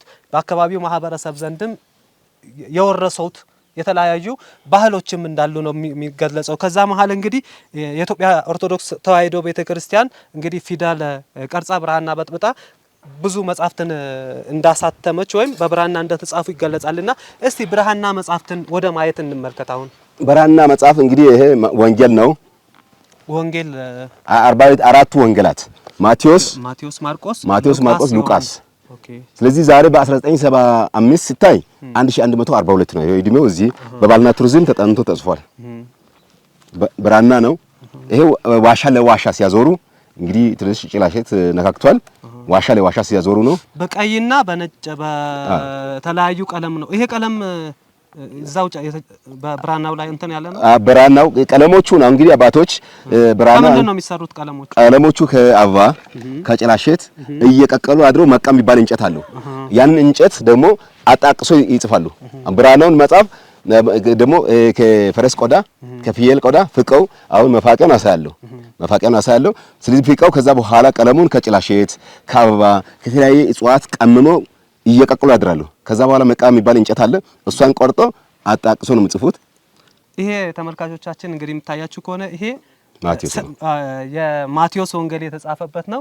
የማቴዎስ ስዕልም የተሳለበት ነውና ጥንት አባቶቻችን ምን ያህል መሰጠት ውስጥ እንደነበሩ በዚህ እንግዲህ ማየት ይቻላል። በዛን ወቅት ላይ ይህንን ከተለያዩ ከሌጦ ከቆዳ ማለት ነው ሰርተው ይህንን እዚህ ላይ ደግሞ ስዕልም ወንጌሉንም ጽፈው አስቀምጠውልናል ማለት ነው። እጅግ በጣም የሚገርም ታሪክ ነው።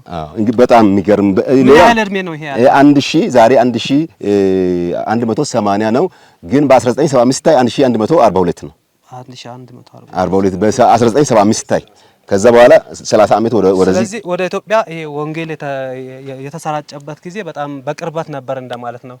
ሲታይ ማለት ነው። በቃ ከወንጌሉ ወንጌል ያው 100 ዓመት ሳይሞላ እንደመጣ ነው። ሌላ እንግዲህ በዚህ ማየት የምንችለው ብዙ ነገስታት እንደመጡ አሁን ቅድም እንደ ልብነ ድንግል እና ኃይለ ሥላሴ አይታችኋል። አዎ ቅድም መጥተዋል የሚለው ነው ያለውና አሁን እዚች ጋር ትንሽ ነገስታትን ከፊት ወደ 14ኛው ክፍለ ዘመን ላይ 15ኛው ክፍለ ዘመን ላይ 13ኛው ክፍለ ዘመን ላይ የነበሩ ነገስታትን ትንሽ ጠቀስ ላድርግና ከዚህ መጽሐፍ እነሱ ማለት እዚህ ጋር በምን ተገናኙ? አሁን ይሄ ማቴዎስ ይሄ ወንጌል ነው። በምን ተገናኙ? እነሱ ከመጡ በኋላ ወረቀት ስለሌላቸው መምጣታቸውን መጎብኘታቸውን በዚህ መጽሐፍ ሲጎበኙ እዚህ ጋር እንደ ማስታወሻ ነገር አስቀምጡ ሐሳባቸው። እስቲ አንዱን አሳየኝ። እሺ ሉቃስ ወንጌል እንግዲህ እዚህ ላይ ይኸው አሁን በኢደ ዘጎልታ መዋዕለ ንጉሥነ በኢደ ማርያም ኢትዮጵያ የነገሰበትን ዘመን ያው ታሪክ መርማሪዎች ያውቃሉ። ስለዚህ የበኢደ ማርያም የእጅ ጽሑፍ ነው። ሌላ ደግሞ ጎሹ የሚባል ንጉስ አለ።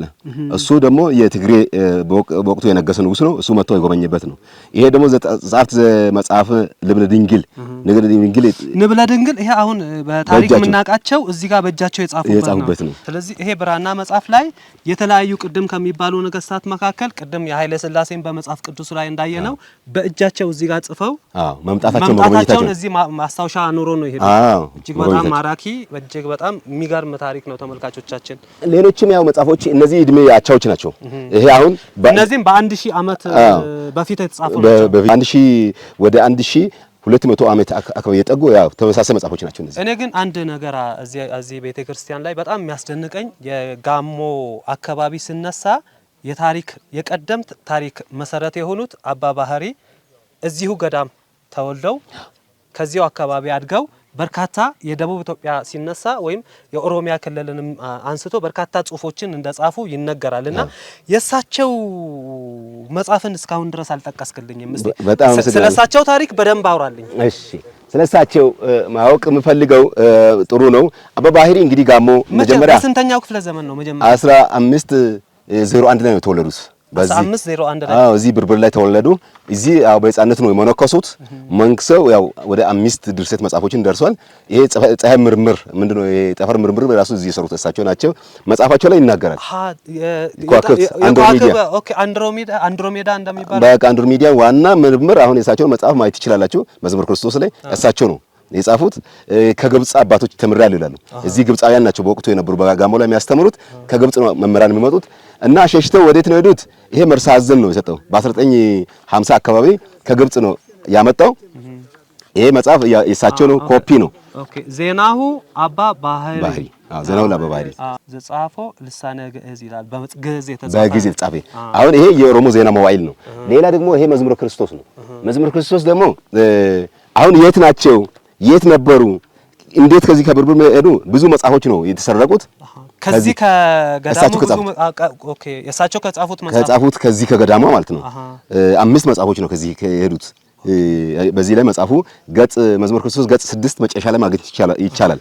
ሌላ ደግሞ የት ናቸው? ይሄ ምንድነው የሚለው እዚህ ጋር ጀነራል ናፒር ጦር ሚኒስትር ማርኮ ከወሰዳቸው የብራና መጽሐፍት አንዱ የሆነውና በእንግሊዝ ሀገር በለንደን ቤተ መጻሕፍት BL 534 የሚል ቁጥር የተሰጠው የሚገኘው የኦሮሞ ዜና መዋዕል ይህ መረጅሙ መዝሙረ ክርስቶስ፣ አጭሩ መዝሙረ ክርስቶስ፣ መልክዓ ገብርኤልና ሰላም ቅዱሳን አብሮ ይገኙበታል። በተጠቀሱት ውስጥ ከአጭሩ መዝሙረ ክርስቶስ በቀር ሁሉም የአባ ባህሪ ድርሰቶች ናቸው። ይሄ መጽሐፍ ማለት ኮፒ ነው። ኮፒ አባ ባህሪ ይላል መዝሙረ ክርስቶስ። ጀነራል ናፒር እንግዲህ የአጼ ቴዎድሮስን እስከ መቅደላ ድረስ የአጼ ቴዎድሮስን ለመዋጋት እስከ መቅደላ የዘመተው የእንግሊዝ ጀነራል ነው። እንግዲህ በሳቸው ዘመን ላይ ከዚህ ቤተክርስቲያንም ቅርስ ተወስዷል ነው። ስለዚህ የዛ ኮፒ ነው ይሄ የዛ ኮፒ ነው። ስለዚህ ለንደን ያላችሁ የጋሞ ቴሌቪዥን ተከታታዮች በዚህ በተጠቀሰው ላይብረሪም ሄዳችሁ መመልከት እንደምትችሉ ነው የሚነግሩም ማለት ነው። ለምሳሌ BL 534 ማለት ነው በለንደን ቤተመጻሕፍት ይገኛል። የአባ ባህሪ መጽሐፍት ማለት ነው። እጅግ በጣም የሚደንቅ ታሪክ። ሌላ ደግሞ የቅኔ ቤቱን ከፋች ጎንደር ላይ ፋሲለደስ ኢትዮጵያ ብዙ ሊቃውንት ከጠፉ በኋላ ከጋሞ ሊቃውንት ነው የወሰደው። አብዛኛ ጎንደር ቅኔ ትምህርት ቤቱን የከፈተው ጋሞ ሊቃውንት ናቸው። ለዚህ ማስረጃ ደግሞ አሁንም እዚህ መጽሐፍ ላይ እናገኛለን። አባ ባህሪ ከጻፋቸው ለንደን ቅኔ ትምህርት ቤት ጎንደር ላይ የጎንደር ቅኔ አገባቡ የአባ ባህሪ አገባብ ነው ይላል። ስለዚህ አባ ባህሪ እንግዲህ ከዚህ ሸሽተው ከሄዱ በኋላ አባ ባህሪ የሚባላቸው እንግዲህ የጋሞ ሰው መሆናቸው እዚህ ነው የተጠቀሰው። ሌላ ጎንደር ቅኔ አገባቡም የአባ ባህሪ መሆኑ የዛሬው ደቡብ ክልል የሚገኘው ጋሞ ዞን ተወላጅ እንደነበሩና ይነግሩናል ብሎ ደግሞ እዚህ ጋር ሪፈረንስ አስቀምጠው ነገር ግን ጋሞን ብቻ ጠቅሰው አላበቁም። ደብረ ማርያም ትባል የነበረችው ገዳም አገልጋይ እንደነበሩም ገልጸዋል። ያ ማለት ጎንደር ላይ ነው። ስለዚህ በጣም እናመሰግናለን። ጎንደር ቅኔ ቤት ከፋች ያው ጋሞ ሊቃውንት ናቸው። ስለዚህ አጠቃላይ ምን ያህል ብራና መጽሐፍት አሉ? እሱን አሁን መጽሐፍ ባህሪ አባ ባህሪ መጽሐፎች አሉ። አሁን መጽሐፎችን ጀነራል ለመናገር የምፈልገው ብዙ መጽሐፎች አሉ። አባ ባህሪ መጽሐፍ ባህሪ አላቸው። ይሄ መጽሐፈ ባህሪ የአባ ባህሪ ነው። አባ ባህሪ ነው የእግዚአብሔር ባህሪያት ነው። ብዙ ገጽ ያለው መጽሐፍ ነው። ይሄ የዚህ እድሜ እሳቸው ሳይሆን መጽሐፉ የአባ ባህሪ አይደለም። እሳቸው ግን ከዚህ መጽሐፍ ብዙ ድርሰት ደርሷል። ከዚህ መጽሐፍ ማለት ነው። ይሄ 1150 ዓመት ወይም 1142 በ1975 1142 ዓመት በ35 ስለዚህ አባ ባህሪ ሳይሆን አባ ባህሪ ከዚህ መጽሐፍ ቀድተው ብዙ ትምህርት እንዳስተማሩ ነው ይሄ መጽሐፍ የሚነግረው። እጅግ በጣም እናመሰግናለን። አብዛኛው እስኪ የብራና መጻሕፍት ብዙ ብራና መጻሕፍት አሉ። 30 በላይ ብራና መጻሕፎች አሉ። ከ30 በላይ ብራና መጻሕፎች አሉ። እኛ ያሳየነው እድሜ በደንብ ጠገብ ያሉ መጻሕፎች ናቸው። እስከ አፄ ኃይለ ሥላሴ ድረስም ብራና መጻሕፍ የተጻፈ አለ። አሁን ዶሪ የጻፈው መጻሕፍ የቅርብ ጊዜ የተጻፈ መጻሕፍ ይሄ ነው። ኦኬ ይሄኛው እስከ ድረስ ሰው ብዙ መጻሕፎች አሉ። ከብራና መጻሕፎች ያው ዋና እድሜ ጠገቦችን ነው የምናሳየው። ከዛ ውጪ ደግሞ እቺም ብራና መጻሕፍ ናት። እቺ ማለት የማይደር ትክክለኛ ማይደር ስለ ጋሞ ስለ አካባቢው ከየት ነው ግዛቱ ከነ ግዛቱ የሚያስቀምጥ መጽሐፍ ናት። እቺ የጋሞ ቀደምት ግዛቶች እንደነበሩ ይናገራል። ወላይታም፣ ዳውሮ፣ ኮንታ፣ ኩሎ የዚህ ግዛት እንደነበረ ይናገራል መጽሐፉ። የታሪክ ነገስት ጽዮን ስትመጣ ከኢየሩሳሌም ሚካኤልና ገብርኤል ጭምር መጡ። ኢጎዳ የሚባል አይዛብ ንጉስ ነበረ። በብረት ጣዖት ያመልክ ነበረ። እንግዲህ ብረት ተሰርተው ብረት አቀልጠው ብረት መስራት ከጀመሩ ዛሬ ያው ጋሞ ላይ 3000 እና 4000 ዓመት አልፈዋል ማለት ነው። ስለዚህ የቀደምት ስልጣኔ ባለቤት ነን የምንለው በምክንያት ነው። ይሄን አሁን እንግዲህ ብረት በወቅቱ ታቦት ጽዮን ሲመጣ እዚህ በብረት ጣዖት ሰርተው እንደ ናቡከደነፆር መጽሐፍ ቅዱስ ላይ እንደ ናቡከደነፆር የራሱ አምልኮ ሰርተው ከፀሐይና ከጨረቃ ኢጎዳ የሚባል ማለት ኢጎዳ የሚባለው ንጉስ ማለት ነው። ቅድም ኢጎዳ ብያለሁ። የጋሞ ነገስታት ቀድሞ የነበሩ ነገስታት ኢጎዳ እያሉ ይመጡ ነበር። ስለዚህ ታቦት ጽዮን ሲመጣ ይሄ ንጉስ እንደጠፋ ግዛቱ ይሄ ብዙ ወርቅ ከብሮ ሁሉ እንደተሰጠ በአፄ ልብነ ድንግል ዘመን የተጻፈ መጽሐፍ ነው መረጃው። ስለዚህ ይሄ መጽሐፍ ራሱ ወደ ብዙ ዓመት ያስቆጠረ ጥንታዊ መጽሐፍ ዛሬ 600 ዓመት እጅግ በጣም ይደንቃል። ብራና መጻሕፍት እንግዲህ በጣም በአንድ ፕሮግራም በአንድ ጊዜ እንዳስሳቸው አይደሉም። እኚህ እንግዲህ በቅርብ ያላችሁ አጥኚዎችም እነዚህ መጽሐፍ ምን ይመስላሉ፣ በውስጣቸው ምን ይይዛሉ የሚለውን ነገር የሚታዩበት ሁኔታ ቢኖር እጅግ በጣም መልካም ነው። እዚህ ጋር ይሄ በጣም የሚያንጸባርቅ ይሄ አሁን የወርቅ ድባብ ይባላል። ብዙ ጃንጥላዎች አሉ። የእጅ አሁን ከወርቅ ነው የተሰራው። ከወርቅ ይሄ ወርቅ ነው። እጅግ በጣም ይገርማል። ወርቅ ነው፣ ድባብ ነው። እንግዲህ በጥንቃቄ የምንይዛቸው የነገስታት ለብዶችን አላሳየንም። ብዙ ለብዶች አሉ በወርቅ የተሰሩት። ኦኬ ለምድ ማለት እንደዚህ እንደ ካባ የሚለበሰው ማለት ነው። የወርቅ አለ፣ የብር አለ፣ ብዙዎች አሉ እዚህ ውስጥ። አሁን እነዚህ አሁን ወደፊት ሙዚየሙ ሲሰራ ሁሉም በአገባቡ ሲሰቅል ነው ማየት የሚችሉት። ስለዚህ ከዛ መካከል አንዱ የወርቅ ጃንጥላ ነው የምናየው። ይሄን ደግሞ አፄ ዘርዓ ያዕቆብ ዘመን ላይ ነው። ስለዚህ ይሄ አሁን ወደ አፄ ዘርዓ ያዕቆብ በ14ኛው ክፍለ ዘመን በ14ኛው ክፍለ ዘመን ጀምሮ ይሄን እንግዲህ ቤተክርስቲያኗ ቅርስን ምን ያህል ጠብቃ እንደምታቆይ ማረጋገጫ የሚሆነው ይህ ከጨርቅና ከወርቅ የተሰራ የጥላ ነውና ይሄ እዚህ ድረስ እንግዲህ አሁን ንጹህ ሆኖ እንደ ለእይታ ማራኪ ሆኖ ነው የሚገኘው። ይሄኛው ደግሞ እስቲ ጋሻ ነው። ይሄ ጋሻ ልዩ የሚያደርገው እንግዲህ ጋሻው ሀብተ ጊዮርጊስን ከነ መረጃ ማየት ይችላልላችሁ። ሀብተ ጊዮርጊስ የጦር ሚኒስተር የጦር ሚኒስተር የነበሩ የአፄ ምኒልክ ባለሟል ናቸው። የጦር ሚኒስተር መጀመሪያ ታቦታን ይዘው መጣው አጅቦም ያመጣው እሱ ብያለሁ ቅድም። ስለዚህ ካመጡት መካከል አንዱ ሀብተ ጊዮርጊስ ከሰጠው ይሄ ማለት የበርበር ማርያም ታቦትን አፄ ምኒልክ ከወሰዱ በኋላ ወደ ኋላ ሲመልሱ ይዘው መጡ።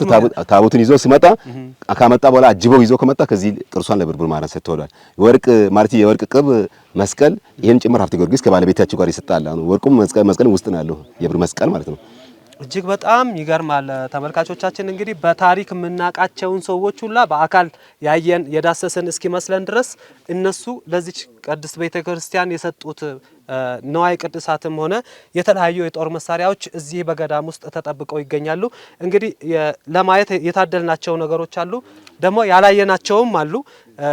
በነገራችን ላይ በቅርስ ያው የቅርስ የሚጠበቅበትን እዚህ ሙዚየም የተገነባ ነውና በሙዚየሙ ሲሰራ እንግዲህ ለሁሉም ሰው ነው አይደል ይፋም ይሆነው? ለሁሉም ሰው ለማንም ሃይማኖት ሳይለይ። እንግዲህ እዚህ ጋር አሁን የቀሩ ቅርሶች አሉና ይሄ ምንድነው? እጅግ በጣም ይከብዳል። ይሄ ብር ነው 1915 ይኸው ይሄችን የሰጠችው ንግስት ዘውዲቱ ናት። ንግስት ዘውዲቱ በአራት በቅሎ ወይም ሰርጋላ ነው የመጣችው። በወቅቱ መኪና የለውም። እንግዲህ ነገስታት ሁሉም እስከ ኃይለ ሥላሴ ድረስ መኪና የመጣ የለም። ሁሉም በእግር ነው። እንግዲህ ከላይ ከአክሱም የመጡ ነገስታት አሉ፣ ከሮም የመጡ ነገስታት አሉ። እንግዲህ ምን ያክል ዋጋ እንደከፈሉ በዚህ ቦታ ላይ ከዛ መካከል አንዱ በአራት በቅሎ ሴት ንጉስ መታለች ይላሉ አባቶች እንግዲህ ሲናገሩ። ሴት ንጉስ በአራት በቅሎ አርጋ መጣለች በሰርገላ ምናምን ሰርገላን ሳያውቁ። ንግስት ዘውዲቱ እንግዲህ ከኃይለ ሥላሴ ቀድማ የነገሰች የኢትዮጵያ ንግስት ናትና እሷ የሰጠችው ነው። ይሄ ከምንድን ነው የተሰራ? ከብር ነው። እዚህ ጋር ጽሁፍ ይታየኛል። ምንድነው? እዚህ ጻሂል ንጉሠ ነገሥት ዘውዲቱ ንጉሠ ነገሥት ዘውዲቱ ዘዋበታ ለብርብር ማርያም መድኃኒተ ሥጋ መድኃኒተ ነፍስ መድኃኒተ ሥጋ መድኃኒተ ነፍስ በ1915 በነገሰችው ዓመት ማለት ነው። ስለዚህ በንግስናው ዓመት እዚህ መጣ አመስግና ስጦታ ሰጣን የሄደችው ለምን አገልግሎት ነው የሚውለው? አሁን ይሄ ጻሂል ነው። መስዋዕተ እግዚአብሔር ሲቀርብ ነው። ለመስዋዕተ እግዚአብሔር ቤተ መቅደስ የሚቀርብበት ነው። እጅግ በጣም ይሄን ደግሞ ጽና ነው ብር ነው እሷ ነው የሰጠችው። እሷ ራሷ ናት የተሰጠችው። እሷ ነው ብር ነው። ይሄ ደግሞ ዕጣን ነው። ዕጣን የምታጠንበት ነው። እዚህ ጽና ይላል። ከንጉሠ ነገሥት ዘውዲቱ ለብርብር ማርያም 1915 ሰጥታለች። እንግዲህ ብዙ ንዋይ ነው የሰጠችው። አሁን ይሄን ጽናውን አይተናል። እስቲ መቋሚያዎችን አሳየንና እጅግ በጣም ተመልካቾቻችን ይሄ በጣም የሚማርክ ነው። ቆይ ይሄ በጣም እጅግ የሚማርክ እዚህ የንዋይ ቅድሳትን እያየን ነው። እንግዲህ እነዚህ ለሀገር ኢትዮጵያ ከምትጠራባቸው ኢትዮጵያ እንደ ታሪክ ከሚጠቀስላቸው ነገሮች አንዱ እንደዚህ ሃይማኖታዊ ቅርሶች ናቸው። ከዛ ባሻገር እንግዲህ ከሃይማኖታዊ ቅርስ በዘለለ እዚህ ጋር አሁን እንግዲህ ቀደም እንደምንመለከተው ለጦር መሳሪያነት የሚገለገሉባቸውን ነገሮች ሁላ በስጦታ አበርክተው እዚህ ይገኛል። ከዛ ባሻገር ማየት ያልቻልናቸውን የመስቀሎች አሉ። እንግዲህ መስቀሎች አሉ ለጥበቃ እንዲመች ሲባል እንግዲህ ለእይታ እዚህ ጋር አልቀረቡልንም። ጥቂት ቅርሶች ናቸው የቀረቡትና እነዚህ መቋሚያዎችና አሁን ይሄ መቼስ ባሳት ጾር ሚዙት አይነት ነው። ምንድነው እስቲ? ይሄ ናስ ነው። ከናስ የተሰራ አፄ ዘርዓ ያዕቆብ ዘመን የተሰጡ ናቸው እነዚህ ናሶቹ። እንግዲህ ናስ አለ፣ ብር አለ፣ ወርቅ አለ። እቺ ደግሞ የአፄ ገብረ መስቀል ንግስናቸው ዘመን በነገሱት እንግዲህ እቺ ምንድናት? ለየት ትላለች። እቺ ደግሞ የዝሆን ጥርስ ናት። ከዝሆን ጥርስ የተሰራ ይህቺም የዝሆን ጥርስ ናት። እጅግ በጣም ይገርማል። ለመጀመሪያ ጊዜ እየነካውኝ ነው የዝሆን ጥርስን። ተመልካቾቻችን እንግዲህ ኢትዮጵያን እዚህ በአካል እያለየናት ነው። አብዛኛው የኢትዮጵያ ታሪክ ከጥንት እስካሁን ድረስ እዚህ ቤት ውስጥ እየተጠራ ነው። እዚህ ቤተክርስቲያን ውስጥ እየተጠራ ነው። እንግዲህ ተመልካቾቻችን እጅግ በጣም በርካታ እዛ ጋር የሚታየኝ የብራና መፋቂያም አለ። እዚህ ጋር ደግሞ ይሄኛውን አንድ የቆዳውን አንድ አሳየን። ይሄ እንግዲህ ከምንድን ነው የተሰራው? ከጉማሬ ቆዳና ከጎሽ ቆዳ ልባዶች እነዚህ ናቸው። የመጽሐፉ ልባዶች ይሄ ለመጽሐፉ እንደዚህ የመጽሐፉ እዚህ ጋር የበሱበት እንግዲህ ይሄ ገጽ ከቨር ፔጅ እንደማለት ነው ለብራናዎቹና እጅግ በጣም የሚደንቅ ነው። እዚህ እያየን ያለነውና ሌላው ቦምብ ነው። ቅድም ያልኩት እነዚህ ጣሊያኖቹ 9 ቦምብ ጥለዋል ብያለሁ። ሳይፈነዳ በህይወት ያለ ይሄ ነው። በጣሊያን ዘመን ቤተክርስቲያን ውስጥ ላይ ከተጣሉ ቦምቦች ይሄ የከሸፈው ነው። ሳይከሽፍ በህይወት አለ። ሳይከሽፍ እየተንከባለለ መሬት ላይ ይወድቅ ነበር። አብዛኞቹ ከሽፏል። አንድ 3 ሙሉ ሳይከሽፉ በህይወት አሉ። አሁን ከዛ መካከል አንዱ ይሄ ነው። እንግዲህ ቅድም ሲወራ እንደነበረው በርካታ በቅድም በአካል የሰማናቸው ነገሮች እዚህ በአይናችን ዳሰናል። እዚህ ጋር ትላልቅ የሆኑ የብራና መጻሕፍትም አሉ፣ መስቀሎችም አሉ። እንግዲህ የብርብር ማርያም ገዳም እጅግ በጣም የደረጀ የቅርስ ሀብት አላት። ከዛ ውጪ የቤተ ክርስቲያኗ ሲሰራ እንግዲህ ቅድም በድንኳን ነበረ እዚህ የደረሰችው፣ በደፍተራ ድንኳን ነበር የደረሰችው። ከዛ በኋላ በመቅደስ ከቀርከሃ የተሰራ መቅደስ ነው። ከዛ ቀጥሎ ነው እንግዲህ ይሄ ህንጻ ቤተክርስቲያኑ የተሰራውና እዚህ አናቱ ላይ የሰጎን እንቁላልም አለ። እንግዲህ ወደ 7 የሚደርሱ የሰጎን እንቁላሎችም እዚህ ቤተክርስቲያን ላይ ይገኛሉ። እንግዲህ እነዚህን ጨምሮ በርካታ ቅርሶች አሉ። ከዛ ባሻገር ደግሞ እንግዲህ የትምህርት አገልግሎትም ሲሰጥባቸው የነበሩ እዚህ ብራና መጻሕፍትን አሉ። ጊዜ ለመቆጠብ ያህል ነው ሁሉንም ያላሳየናችሁ ተመልካቾቻችን። እጅግ በጣም በሚያስገርም ሁኔታ እዚህ አካባቢ ላይ ያለው ማህበረሰብም እንግዳ ተቀባይ እንደሆነም ቅድም ተመልክተናል። ተመልካቾቻችን እንግዲህ የመስህብ ቅኝት ፕሮግራማችን እንደዚህ አይነት በእድሜ የደረጁ በታሪክ የጠገቡ ሀብቶችን ለእናንተ እያስተዋወቀ ይቀጥላል ማለት ነው። እስቲ ስለነዚህ መስቀሎች አጭር መግለጫ ትሰጠናል? እሺ፣ በረምራስ አማኖ ነው ይሄን የሰጠው። በረምራስ አማኖ ማለት የፌደራል ማለት የአፄ ምኒልክ ጦር ሚኒስትር ነው፣ ቀኝ አዝማች ነው እና ገንዘብ ሚኒስትርም ሆኗል። ይሄን መስቀል የሰጠው በረምራስ አማኖ ነው። ይሄ ማለት በአፄ ምኒልክ ሰራዊት ጦር ሰራዊት ነው። ከብር ነው። ይሄ ከብር ነው። ይሄኛውስ? ይሄ ደግሞ አፄ ኃይለ ሥላሴ ናቸው የሰጡት። ይሄው ወርቅ ነው። ይሄ ወርቅ ነው። ይሄው የእሳቸውን ዘውድ ኃይለ ሥላሴን ዘውድ ይሄው እዚህ ጋር እዚህ መስቀል ቀዳማዊ ኃይለ ሥላሴ ንጉሠ ነገሥት ዘኢትዮጵያ በ1961 መጨረሻ ጉብኝታቸው 61 ላይ ነው ያቆሙት። ስለዚህ በ61ም ቀደም በ53ም እዚህ ጎብኝተዋል ማለት ነው። አሁን ይኸው በጣም አስደንቃል። ሌላ ደግሞ እነዚህ ተሰማ ጅሮንድ ንጉሥ ነው የገንዘብ ሚኒስትር ማለት ነው። ኃይለ ሥላሴ የአፄ ምኒልክ የታችኛው ይሄ ጅሮንድ ንጉሥ ማለት ገንዘብ ይሄ ሀብተ ጊዮርጊስ ቅድም ይሄንም የሰጠው እሱ ነው። ይሄም የሰጠው ጦር ሚኒስትሩ ነው ከባለቤታቸው ጋር ይኸው ይሄ አሁን ሀብተ ጊዮርጊስ ፊታውራሪ ሀብተ ጊዮርጊስ እዚህ ይሄን የሰጡት ከዚህ ምንድነው ከጋሻው ጋር አንድ ላይ ነው። ይሄ ደግሞ ጅሮንድ ንጉሥ ተሰማ ጅሮ ያው ማለት የአፄ ምኒልክ ገንዘብ ሚኒስትር ማለት ነው የሰጡት።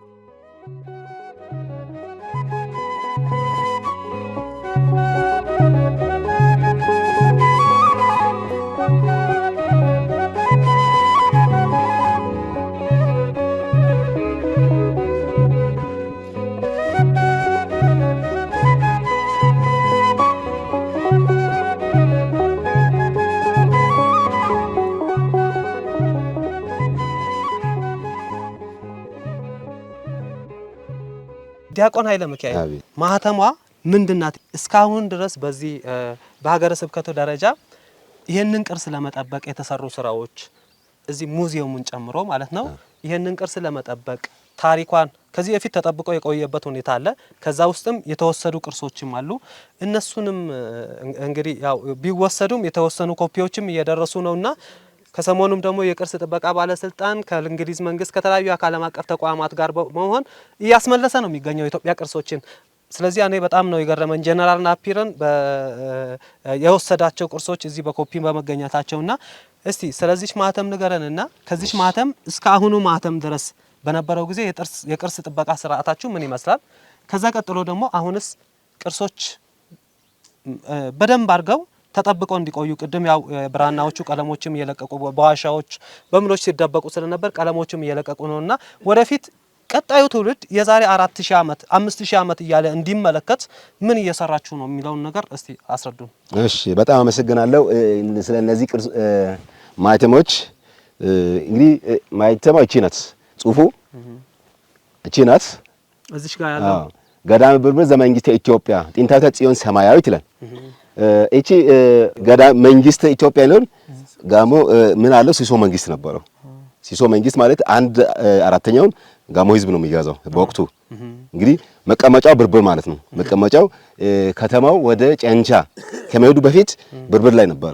ጨንቻ ሄደው ካንኮ የሚባለው ከሆነ ወደ ጨንቻ ሙታ የወሰደው ከዛ በፊት እዚህ ብርብር ላይ ነበረ። ነገስታቱ መቀመጫ ደግሞ ነገስታቱ መቀመጫ የጳጳሳቱ መቀመጫ እዚህ ነበር። አዎ መንግስት ኢትዮጵያ እንግዲህ መንግስት ሆነ የት ሊሆን ይችላል? ምክንያቱም በርካታ እንግዲህ ከታሪክ ጋር የተገናኙ ነገሮችም እዚህ ስላሉ እዚህ ሊሆን እንደሚችል ነገስታት የሚጎበኙበት አካባቢ ነው። በርካታ ነገስታት እንግዲህ በታሪክ የምናውቃቸው ሁሉ እዚህ መጥተዋልና ስለዚህ እቺ አሁን ስለዚህ መንግስት መሆኗ ቤተክርስቲያን እንደ መንግስት ቤተክነትና ቤተክርስቲያንን አንድ ላይ ቤተ መንግስትም ቤተክነትም ሆና እንዳስተዳደረች ደቡብ ኢትዮጵያ ላይ ደቡብ ከአባይ ወደ ታች ያለውን ህዝብ ስትመራ የነበረች ቤተክርስቲያን ራሱ መንግስት ሲሶ መንግስት ሳይሆን ሲሶ መንግስት ሳይሆን እንዲሁም ደቡብ ኢትዮጵያ በወቅቱ ደቡብ መንግስት ላይ ደቡብ ኢትዮጵያ መንግስት ሆና የገዛችበትም ጊዜ እንደነበረ ይሄ ብራና መጽሐፉም ይነግራል። ታሪክ ነው ይላል መጽሐፉ። እሺ እንዴት እዚህ ደረሱኝ ቅርሶች? እስከ ከዛ በኋላ ደግሞ አሁንስ ወደፊት ቀጣይ ትውልድ እንግዲህ ቅርሶቹ አመጣጥ ከባድ አስቸጋሪ ውስጥ ነው መጡት። ከባድ አስቸጋሪ ያ ማለት ዘመነ መሳፍንት ያን ደግሞ ዘመነ ዮዲት 40 ዓመት ኢትዮጵያን ስትራመስ ዘመነ መሳፍንት ለአራት ትውልድ እርስ በርስ ኢትዮጵያ ስትበጠበጥ ዋሻ ለዋሻ ገንበዘ የሚባል ዋሻ አለ። እዛ ዋሻ ውስጥ ደብቆ ነው አሁን እነዚህ ብራናዎቹ የተበላሹት ዋሻ ውስጥ ደብቆ ነው። እንግዲህ መከራ አይተው ድንጋይን ተንተርሰው ድንጋይን አቅፈው የሞቱ አባቶች አሉ ብዙ ይሄን ሲጠብቁ ማለት ነው። ከዛ በኋላ አማራ ሄራ ላይ ደብቆ ነው ያቆዩት። ካቆዩ በኋላ እዚህ አምጥተው ዋሻ ለቅድም ብያለሁ በዋሻ ቤተክርስቲያኑ ዋሻ ውስጥ ሰርተው በዋሻ ውስጥ እየደበቁ በተለያየ ቦታ እየደበቁ ይሄን እስከዚህ ድረስ አምጥተዋል። እስከ 30 በላይ ብራና መጽሐፎች አሉ፣ ብዙ ጃንጥላዎች አሉ፣ ብዙ ቅርሶች መስቀሎች አሉ። እነዚህ ቅርሶች አሁን ለመጠበቅ መንግስት በዚህ ሰዓት ላይ ትኩረት ሊሰጥ ይገባል። ምክንያቱም ቅድም ስለ ሰጎኑ ብለሃል። ሰጎን እንቁላል ስታፈለፍል ምንድነው በእይታ ነው የምታፈለፍለው። እይታውን ዘውር ካደረገች እንቁላል ምን ይበላሻል። ስለዚህ እኛም እቺን ቤተክርስቲያን ካልጠበቀን ቅርሶቹ ይጠፋሉ፣ ይበላሻል። ቅርስ ከጠፋ ማለትም ይበላሻል። ስለዚህ መንግስት እንደ ሰጎን እንቁላል እንደምጠብቅ መንግስትም ቢሆን እኛም አባቶች እንደ ሰጎን እቺን ቅርሶችን ጠብቆ ነው ያቆዩት። ለዚህ ነው ቤተክርስቲያን ሁሉ ጊዜ ትኩረት ማየት አለባችሁ ማለት ነው። እሺ አሁን ቅርስ የገነባ ያለው ማን ነው? ከዚህ በፊትስ እንግዲህ ባለን መረጃ መሰረት እዚህ ቤተክርስቲያኑ ለእድሳትም የኢትዮጵያ ቅርስ ጥበቃ ባለስልጣን ጋሞ ዞን ውስጥ ከመዘገባቸው 5 ገዳማትና አድባራት መካከል አንዷ የብርብር ማርያም ገዳም እንደሆነች ያው መረጃው አለንና ቅርስ የገነባ ያለው ማን ነው? ከፌደራል መንግስትስ ከዞን መንግስትስ ድጋፍ ማን ነው ያደረገ ያለው? ያ ሀገረ ስብከቱ እንዴት ነው የሚደግፋችሁ? በጣም አመሰግናለሁ። አሁን ያው ሙዚየም መስራት ጀምረናል። ሙዚየሙን ስንጀምር በራሳችን ነው፣ በህዝብ ጉልበት ነው። አንዳንድ በጎ አድራጊዎች አሉ። በጎ አድራጊዎች እርዳታ እያደረጉ ነው። በአካባቢው ህዝብ ነው። አሁን ይሄ ቁፋሮ ወደታች ብትሄዱ ከባድ እንጨት ነው የጣለው ህዝቡ፣ በጉልበት ነው የሰራው እና ከባድ ነገሮችን ሰርቷል። ከዛ አልፎ ደግሞ ያው ሀገረ ስብከቱም ምንድነው እውቅና ሰጥቷል እንድንሰራ፣ ባህልና ቱሪዝም እውቅና ሰጥቷል። ሀገረ ስብከቱ እውቅና ሰጥቷል። በዚህ መንገድ እየሰራንን፣ ግን ትልቁ ነገር አሁንም ቢሆን በመንግስትን ትኩረት ተሰጥቶ ሚዲያ ሽፋን እንዲሰጥ። ስለዚህ የሚዲያ ሽፋን ሰጣችሁ እርዳታ የሚያደርግ ሰው እንድታገኙ ተስፋ እናደርጋለን። እጅግ በጣም እናመሰግናለን። ወደ ተመልካቾቻችን እንግዲህ የብርብር ማርያም ገዳም የጋሞ ዞን ውስጥ ቅድም እንደነገርነው በቅርስ ጥበቃ ባለስልጣን ጥንታዊ ቅርሶች ናቸው ተብሎ በኢትዮጵያ ቅርስ ጥበቃ ባለስልጣን ተመዝግበው ድጋፍ እንደውም የኢንቬንተሪ አገልግሎት ከሚያገኙ ተቋማትና እነዚህም ከብራና መጻፎች እንግዲህ በፎቶ ፊልም ተቀርጸው ኮፒያቸውም ይገኛል በብሔራዊ ቤተ መዛግብትና ቤተ መጻሕፍት ኤጀንሲ። እንግዲህ እነዚህ መጻሕፍት እንዲህ የተጠበቁ ደግሞ ከጎን እዚህ አካባቢ ላይ ሙዚየም የተገነባ ነው።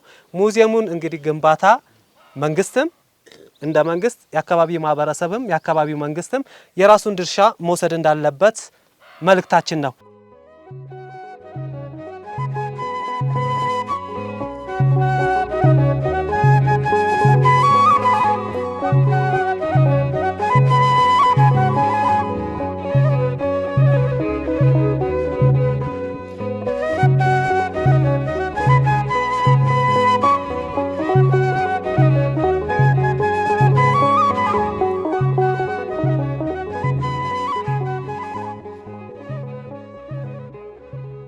አቶ ተገኝ ሸነው ይባላሉ።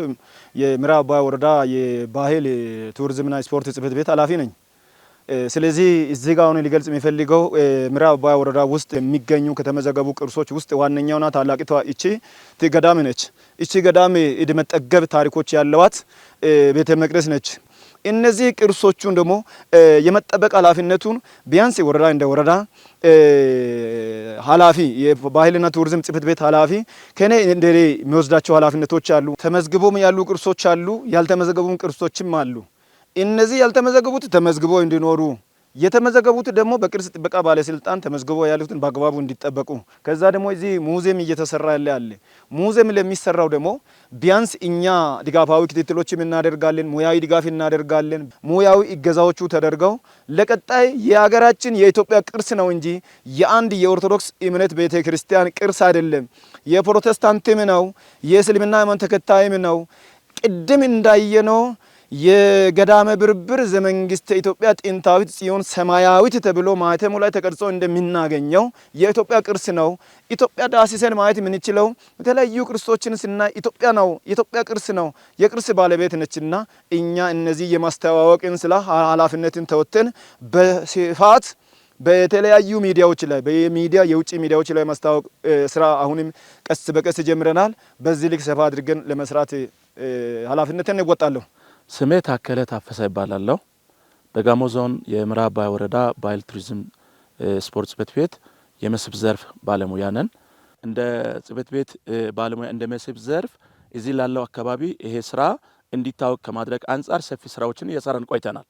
ከነዛ ስራዎችም አንጻር አንደኛ ግንዛቤ መፍጠር ስራዎች በመስህቡ አካባቢ ያሉ ሰዎች መስህቡን የመጠበቅ ስራ እንዲሰሩ፣ ቅርሱን የመጠበቅ ስራ እንዲሰሩ የማድረግ ስራ እየሰራን ቆይተናል። በተጨማሪም ደግሞ ይሄ ስራ በአገር ደረጃ እንዲታወቅ በሚዲያ ላይ እንዲታወቅ ስራ እየሰራን ቆይተናል። የሚዲያ ስራዎችን በራሳችን ፔጅ ከፍተን እየሰራን ቆይተናል። ሌላው ምንድነው እዚህ ያሉ ቅርሶች ያው ታሪከኛ ቅርስ አለ። ይሄ ቦታ ዕድሜ ጠገብ የሆኑ ቦታዎች ናቸው። ይሄ ቅርስ ደግሞ በዓለም ደረጃ እንዲታወቅ የማድረግ ስራ ከጽሕፈት ቤታችን ካሉ ሰዎች ከባለድርሻ አካላት ጋር ከዞኑ ካሉ ባለድርሻ አካላት ጋር ተቀናጅተን የሙዚየም ግንባታ እንዲፈጸም የተደረገበት ሁኔታዎች አሉ። ሙዚየሙ ግን በተፈለገው ደረጃ እየሄደ አይደለም። ለምን ያለው ቅርስ ከ3000 ዓመት በላይ ዕድሜ ጠገብ የሆኑ ቅርሶች አሉ። እነዚህ ቅርሶች ደግሞ በአግባቡ በተሻለ ቦታ ቢቀመጥ ማንም ሰው መጥቶ ማየት ይችላል። ሰው በሚመጣበት ለአካባቢ ገቢ የማስገኛ ስራዎች የሚሰሩበት ሁኔታዎች አሉ።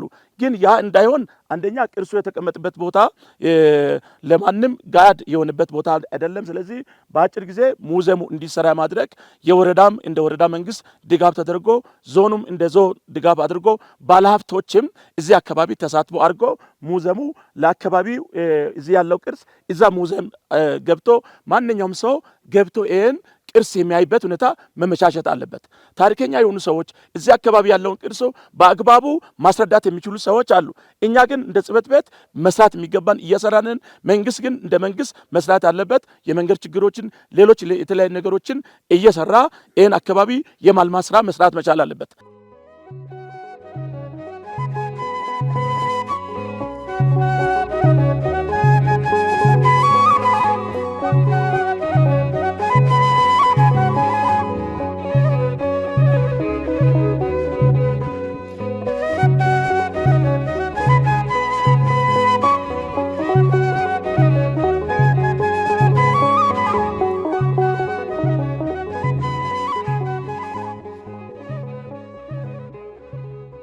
ተመልካቾቻችን ለዛሬ እንግዲህ ጥንታዊቷን ብርብር ማርያም ገዳምን የቃኘንበትን መርሃ ግብር በዚሁ እንቋጫለን።